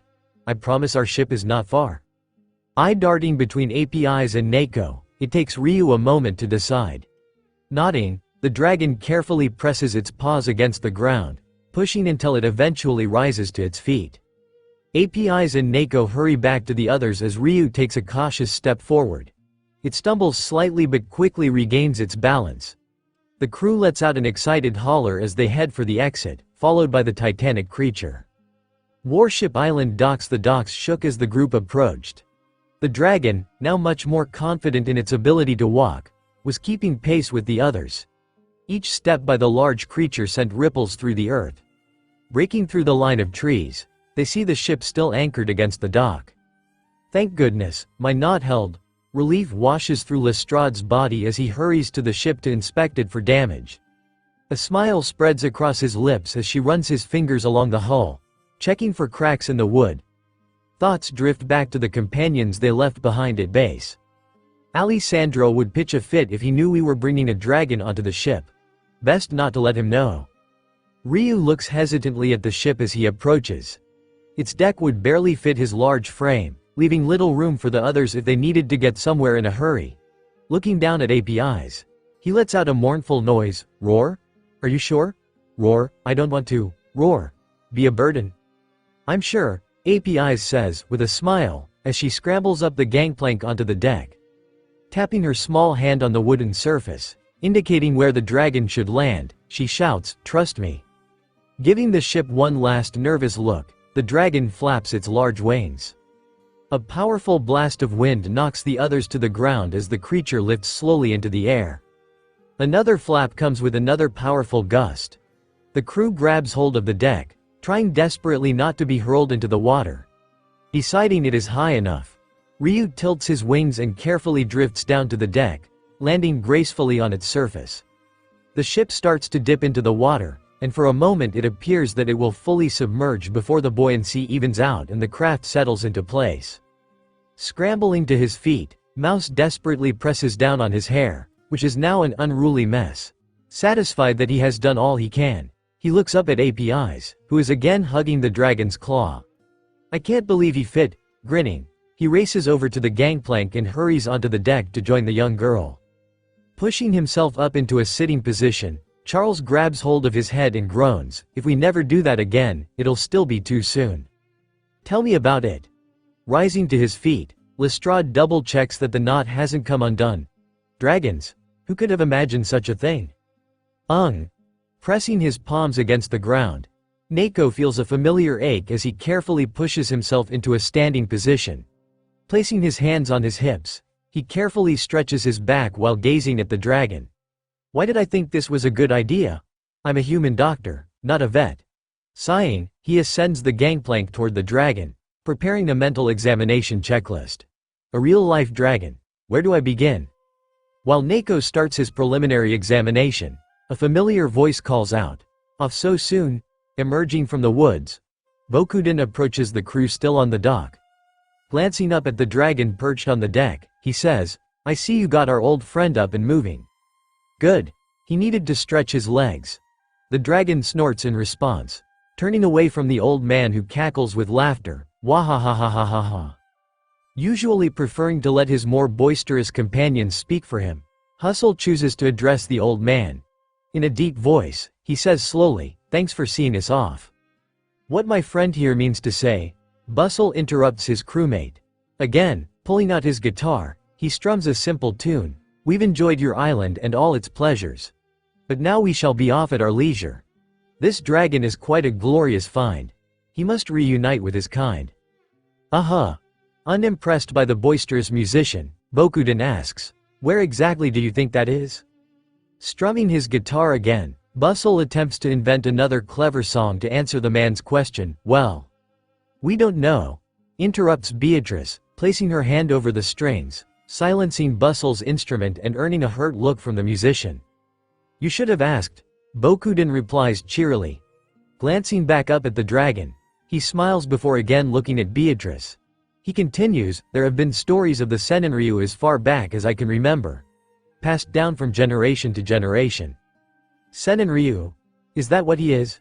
Beatrice asks, tilting her head to the side. Indeed, more commonly known as Millennium Dragons, the Senenryu have guarded our island for centuries. Ryu is the last of his kind here on Warship Island, but there is a rumor that they have a nesting ground in a hidden place known only as Lost Eindid. You will find his people. Bokuden replies. His smile falters as he sees something over the woman's shoulder. Taking a step back, he says in a hesitant voice, you haven't much time. They are almost here. You need to leave this place. Not waiting for a reply, the man turns and races into the forest, moving surprisingly swiftly despite his advanced age. Pressing her face against Ryu's claw, API's whispers, "Don't worry, we will get you back to your people." Exchanging worried glances, the crew hurried onto the deck. Signaling to Mouse, the boy immediately leaps into action, climbing to the top of the crow's nest to get a better look at the surrounding area. Grabbing a pair of binoculars hanging near the center of the small structure, Mouse places them against his eyes and peers through the lens. It took him a moment to dial in the settings. Seeing what the old man had seen, the color drains from his face. He stammers a warning to the others, it's the Marines." Scrambling around the dragon to the railing, the crew watches as a small fleet of Marine ships appears over the horizon. On their sails was the familiar looping insignia of the Marines. Hope that these were Ripper's men was dashed as the flagship drew close, revealing a second set of flags with the number 8 in large calligraphy. These were no ordinary Marines, they were members of the 8th branch, the same branch that API's had escaped from days earlier. A cannonball slammed into the water, falling just short of the small ship. Waves splashed into the hull, rocking the vessel back and forth. The crew grabbed at anything they could hold onto. Clinging to the massive dragon, Neko holds a needle filled with a milky liquid between his teeth. Beside him, API's whimpers in fear, arms wrapped around the creature's oversized paw. Lifting his head, Ryu lets out a deafening roar that echoes across the sea. Cruel laughter erupted from the Marines in response as they continued their approach. Nelson Royal's voice booms out, amplified by a Den Den Mushi. "No use hiding, your friends back at the Konami Islands already told us you are harboring the girl. Turn her over and this can all be over, Pirate-S." A tear runs down API's cheek, and she burrows her head against Ryu's paw, trying to hide from view. She is startled as a soft hand is placed on her back, and turns to see Mouse smiling down at her.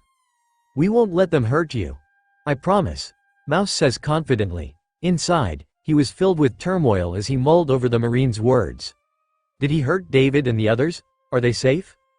Having drifted a short distance from Warship Island, the White Pug was surrounded. They had avoided taking damage, but as the other vessels drew closer, it was clear that would not remain the case for long. Gaze focused and brows slightly furrowed, Pearl strode across the deck. The metallic plates hanging from his body kept him steady as the ground beneath his feet shook. Approaching the ship's bow, he carefully lifted himself onto a small platform behind the figurehead. Spreading his hands wide, he brings them crashing together, slamming the metallic plates held strapped to his palms into one another with a loud boom. A spark flies from the metallic plates, landing harmlessly against his chest as he spreads his arms once more before bringing them together with another thunderous boom. He repeats the action several more times, increasing in speed. Each time, the sparks grow in number. One lands on the shiny orb in the center of his chest, and it erupts into flames, spreading quickly across the metallic shield strapped to his chest. The shields on his elbows and knees also ignite, burning bright white. Manic look in his eyes, Pearl screams, "Fire Pearl big bonus." Hit the deck, Jam screams as he drops to the ground. Covering his head with his hands, he squeezes his eyes shut. "What are you thinking, Pearl? You're gonna burn our ship down." The others follow suit, dropping to the ground and covering themselves as flaming orbs erupt from Pearl's armor, flying through the air in every direction. An orb slams into Ryu's scales. Dropping to the deck, it smolders on the ground. Letting out a low growl, the dragon stomps on the projectile, extinguishing the flames and preventing the ship from catching fire. Another orb collides with the sail, which immediately ignites. Flames spread quickly across the fabric. Not good. Leaping to his feet, Mouse darts across the deck, grabbing a bucket full of water before scurrying up the mast to the burning sail. The liquid sloshes against the sides of the container, threatening to spill with each move. Approaching the flames, Mouse feels the heat against his cheeks. Holding on with one hand, he throws the bucket at the sail. The crew holds their breath as the water flies through the air and lets out a satisfied sigh as the flames are extinguished. It takes a moment before the crew realizes that the Marines are no longer firing at their ship. Shifting their focus to the surrounding fleet, they saw Marines desperately fighting fires on their ships. "Let's go," hollers Lestrade as he races toward the flying bridge. Eyes locked on the steering wheel, he ducks under Ryu's tail before scrambling up the stairs. Moments later, He has the wooden wheel in his hands and is cranking it hard to the side, tilting the ship toward a marine vessel that is struggling in their war against multiple raging infernos. There is a loud boom, and several of the marines fly across the deck as the ship's armory explodes. Sliding down the mast, Mouse sees Jam and Hustle readying the main cannons. Noticing that many of the cannonballs have rolled away, he makes a split-second decision to support his crewmates by retrieving them. Pulling the syringe from his mouth, Neko jams it into Ryu's leg. "Sorry, big guy, we don't have time to be gentle." Pressing his thumb against the plunger, he delivers the sedative into the dragon's bloodstream. Eyes widening in rage, Ryu glares down at the doctor, who waves apologetically. Lips curling back to expose a row of razor-sharp teeth, he growls loudly. He is about to strike when the sedative kicks in. Slumping forward, he crashes onto the deck. The air is filled with the sound of the creature's loud snores. Rolling a cannonball across the deck, Mouse feels the first droplet of rain splash against the back of his neck. It is followed by many more. Ignoring the water, he continues to his destination, dropping off the projectile beside Jam before scurrying after another. Thunder rumbles through the clouds above, followed by a bolt of lightning which strikes one of the marine vessels, igniting its mast. The flames are extinguished quickly as the rain grows more intense. Wiping the water from his brow, Lestrade shouts, "Almost there, keep pushing." They were sailing beside the marine ship he had targeted, and the marines aboard had not yet returned to their battle stations. An explosion from Jam's cannon precedes a black projectile crashing into the marine vessel's hull. The wind picks up, billowing the sails and pushing the white pug across the waves. Thunder continues to ripple through the clouds as another bolt of lightning strikes the water, which hisses in protest to the intrusion. Footsteps and splashing of water precede API's arrival on the flying bridge. Yanking Lestrade's shirt, she quickly gains the helmsman's attention. Pointing at the clouds, the young girl shouts, "We have to go into the storm." "Are you mad?" Lestrade shouts back. His eyes widen in panic as the water ahead starts swirling counterclockwise around a single point that is lower than the rest. The cloud above appears to dip downward, forming a tunnel between itself and the chaotic waves. A tornado? Muscles tensing, he attempts to tilt the steering wheel, but it remains stubbornly locked into place. "We are getting pulled in, this is bad." The wind continues to pick up, pushing the ship toward the tornado that is now sucking them in. As they come close, the crew brace themselves, ready for whatever is coming.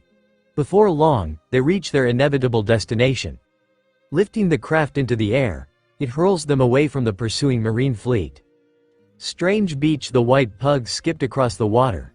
It came to a sudden and violent stop against the sandy bank of an unfamiliar beach. In the chaos of the storm, the crew had been rendered unconscious and now lay prone across the deck. Dents along the hull served as evidence of their violent journey. Sporting a black eye, Mouse is the first to wake. Pushing his palms against the wooden deck, he rises to his feet. Feeling slightly dizzy, the world swims before his eyes as he braces himself against the ship's mast. "Where are we?" The thought burned in his mind. Vision crystallizing, he takes in the island.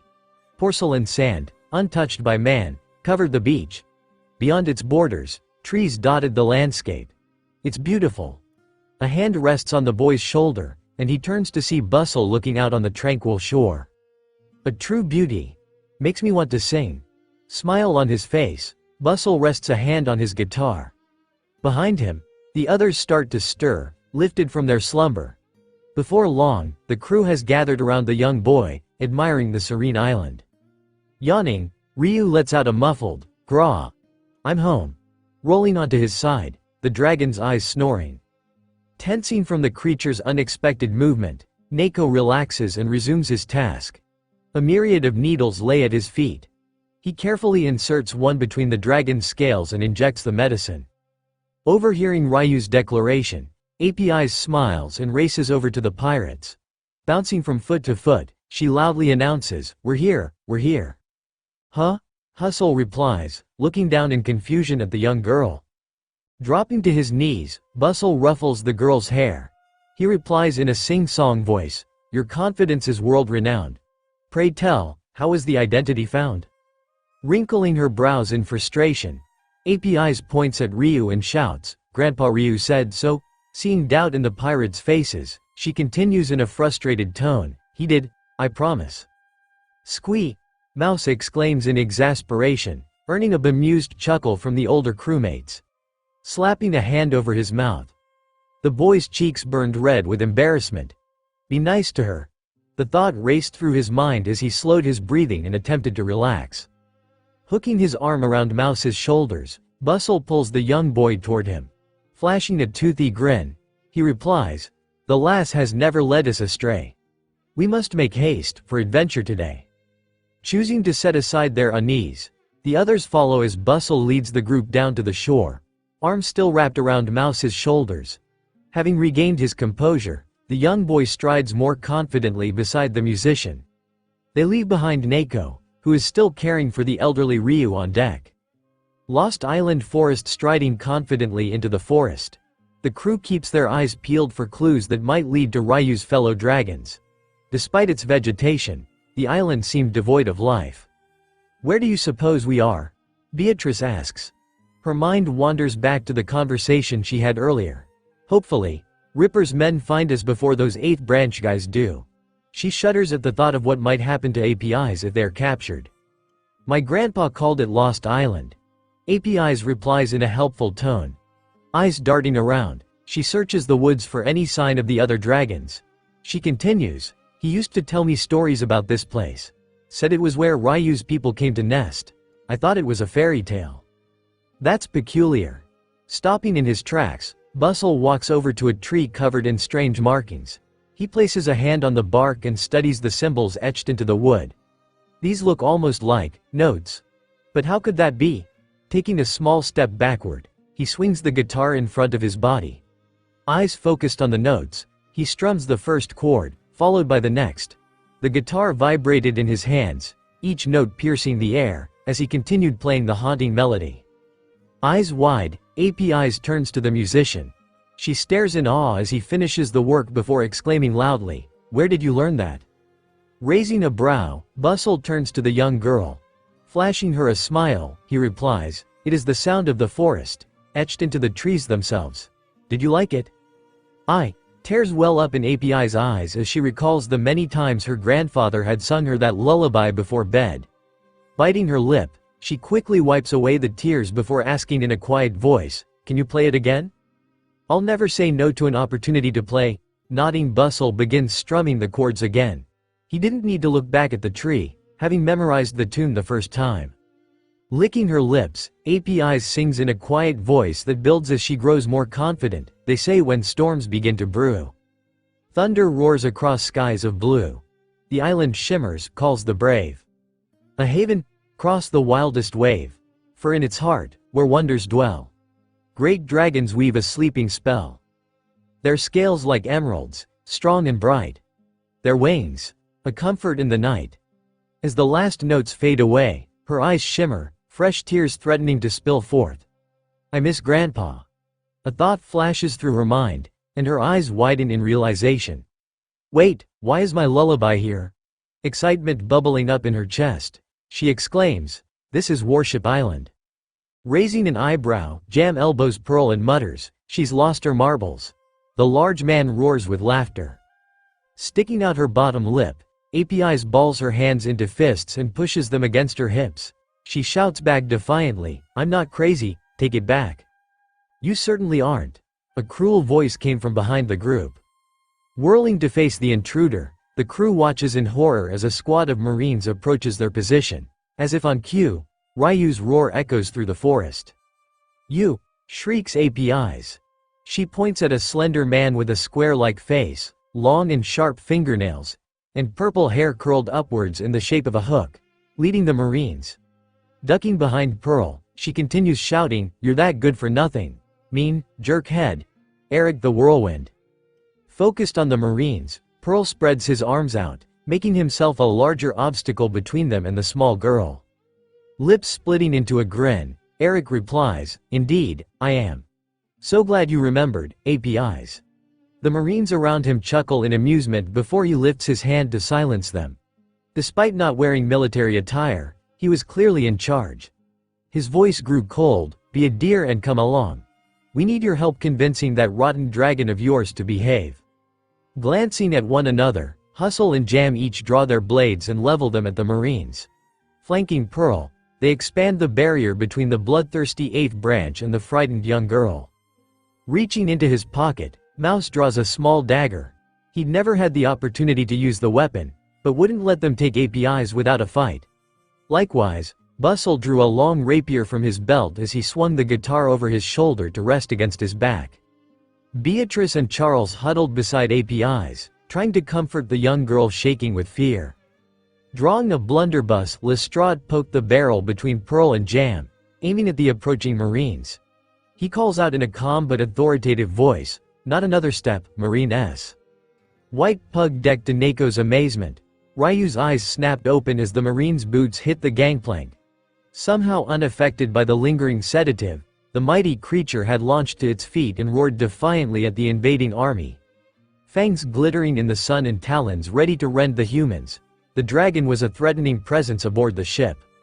As the first Marines reached the deck, Ryu flapped his wings, sending a gust of wind that threw them backward into their oncoming companions. Letting out another fearsome roar, the dragon gave another 2 quick flaps, rising into the air. A second roar answers Ryu's, followed by many more as the forest trees shake. Suddenly, a horde of dragons burst through the tree line, rising into the air before making a beeline for the ship. Rising higher, Ryu joins the dragons circling the small ship. Letting out one last deafening roar, his wings collapse, and he dives toward the deck. The other dragons follow suit, diving toward the sand, and each smashes into a terrified Marine, sending them tumbling to the sandy beach. A portly man, Commodore Nelson Royale, holding a fried turkey leg with one hand and a den mushi in the other, shouts into the snail, "Get up! We don't give up this easily. We are the 8th Branch Marines." Sneering, he rips a chunk of turkey with his teeth and noisily chews. Around him, the Marines groan as they struggle to their feet. Peeking out from around the mast, Nako sees more vessels bearing the distinct Marine flag appear along the horizon. His heart sinks as he takes in the size of the approaching force. At least a dozen ships, maybe more. Even with dragons, we can't possibly handle them all. Spotting the approaching Marinelle grin and again raises the den mushi to his lips. "There's no getting out of this. Surrender the dragon, and we might let you live." As the Marine ships draw nearer, there is a high-pitched whine. The noise is replaced quickly by a commanding voice, "Commodore Nelson Royale. By order of Rear Admiral Ripper, you are under arrest. Surrender peacefully or suffer the consequences." Eyes growing wide, it takes Nelson a moment to realize what is happening. Grabbing a Marine stumbling past, he shoves the den mushi into the man's hand and growls, "You are Commodore Nelson." Staring in confusion at the snail in his hands, the man replies, "What are you talking about, sir?" Before he can complete the sentence, Nelson takes off across the beach. Confused, he looks to the other Marines, who simply shrug in response.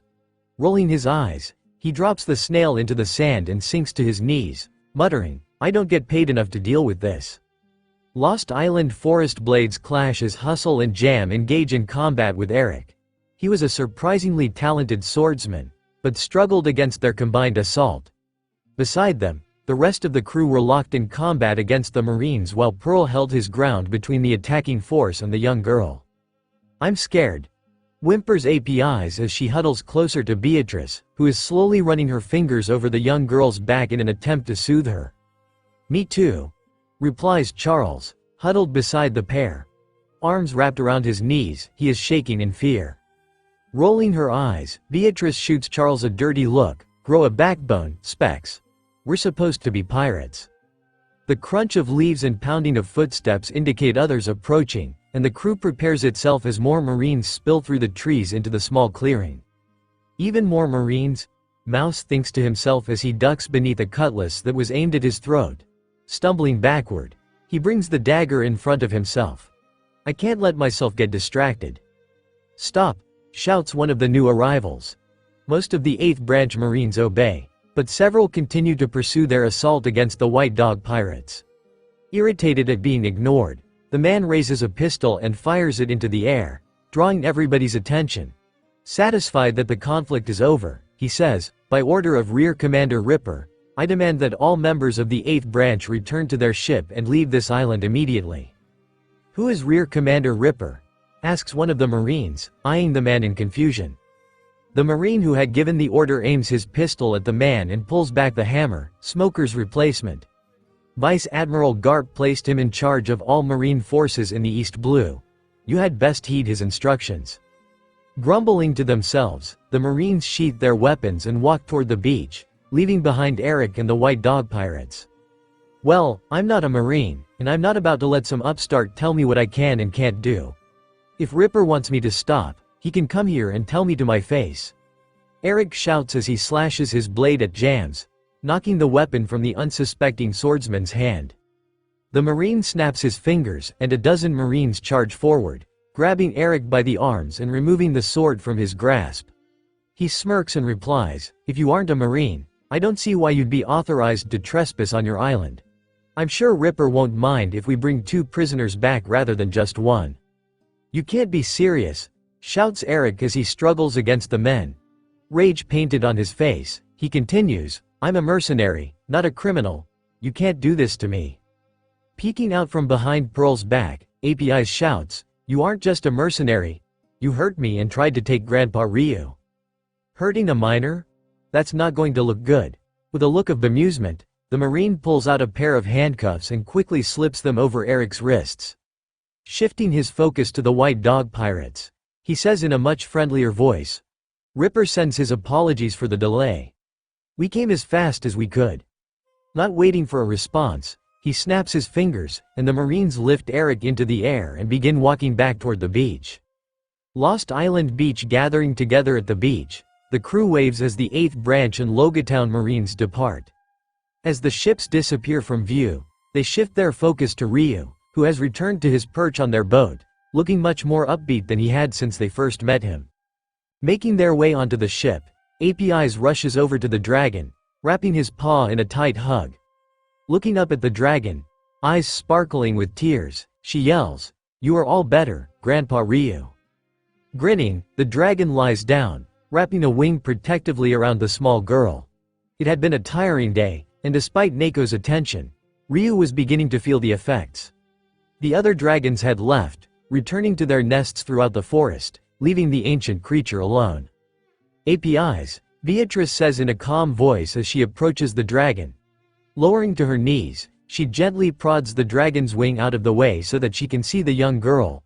"What do you plan on doing now that we've saved your friend?"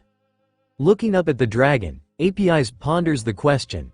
Resting her hand on Ryu's paw, she says softly, "I need to stay with Grandpa Ryu. He needs me." Her gaze drifts to the White Dog Pirates. She continues, "But I want to spend more time with all of you." A tear runs down her cheek as she feels torn between what she knows she must do and what her heart wants. Beatrice brushes the tear from API's cheek before cupping it in her palm. She says softly, "What if you can have both?" "How?" Hope bubbles within API's chest as she stares intently at the older woman. Meeting the girl's eyes, a smile spreads across Beatrice's face. She replies, "There is a skilled carpenter on the Konami Islands named Teru. He would be delighted to build a home for you, your grandfather, and Ryu." "Really?" APIs practically yells. Leaping up, she wraps her arms around Beatrice's neck and squeals, "That would be wonderful. I can't wait." The others join them, hugging the young girl and letting her know how excited they are that she will join them on the island. As the last rays of sunlight kissed the porcelain sands of Lost Island Beach, the White Dog Pirates gathered around their new, unlikely family. The roar of dragons echoed faintly in the distance, a sound not of fear, but of reunion and promise. Soon, they would set sail for home, where new adventures awaited them, and an even grander purpose began to unfold.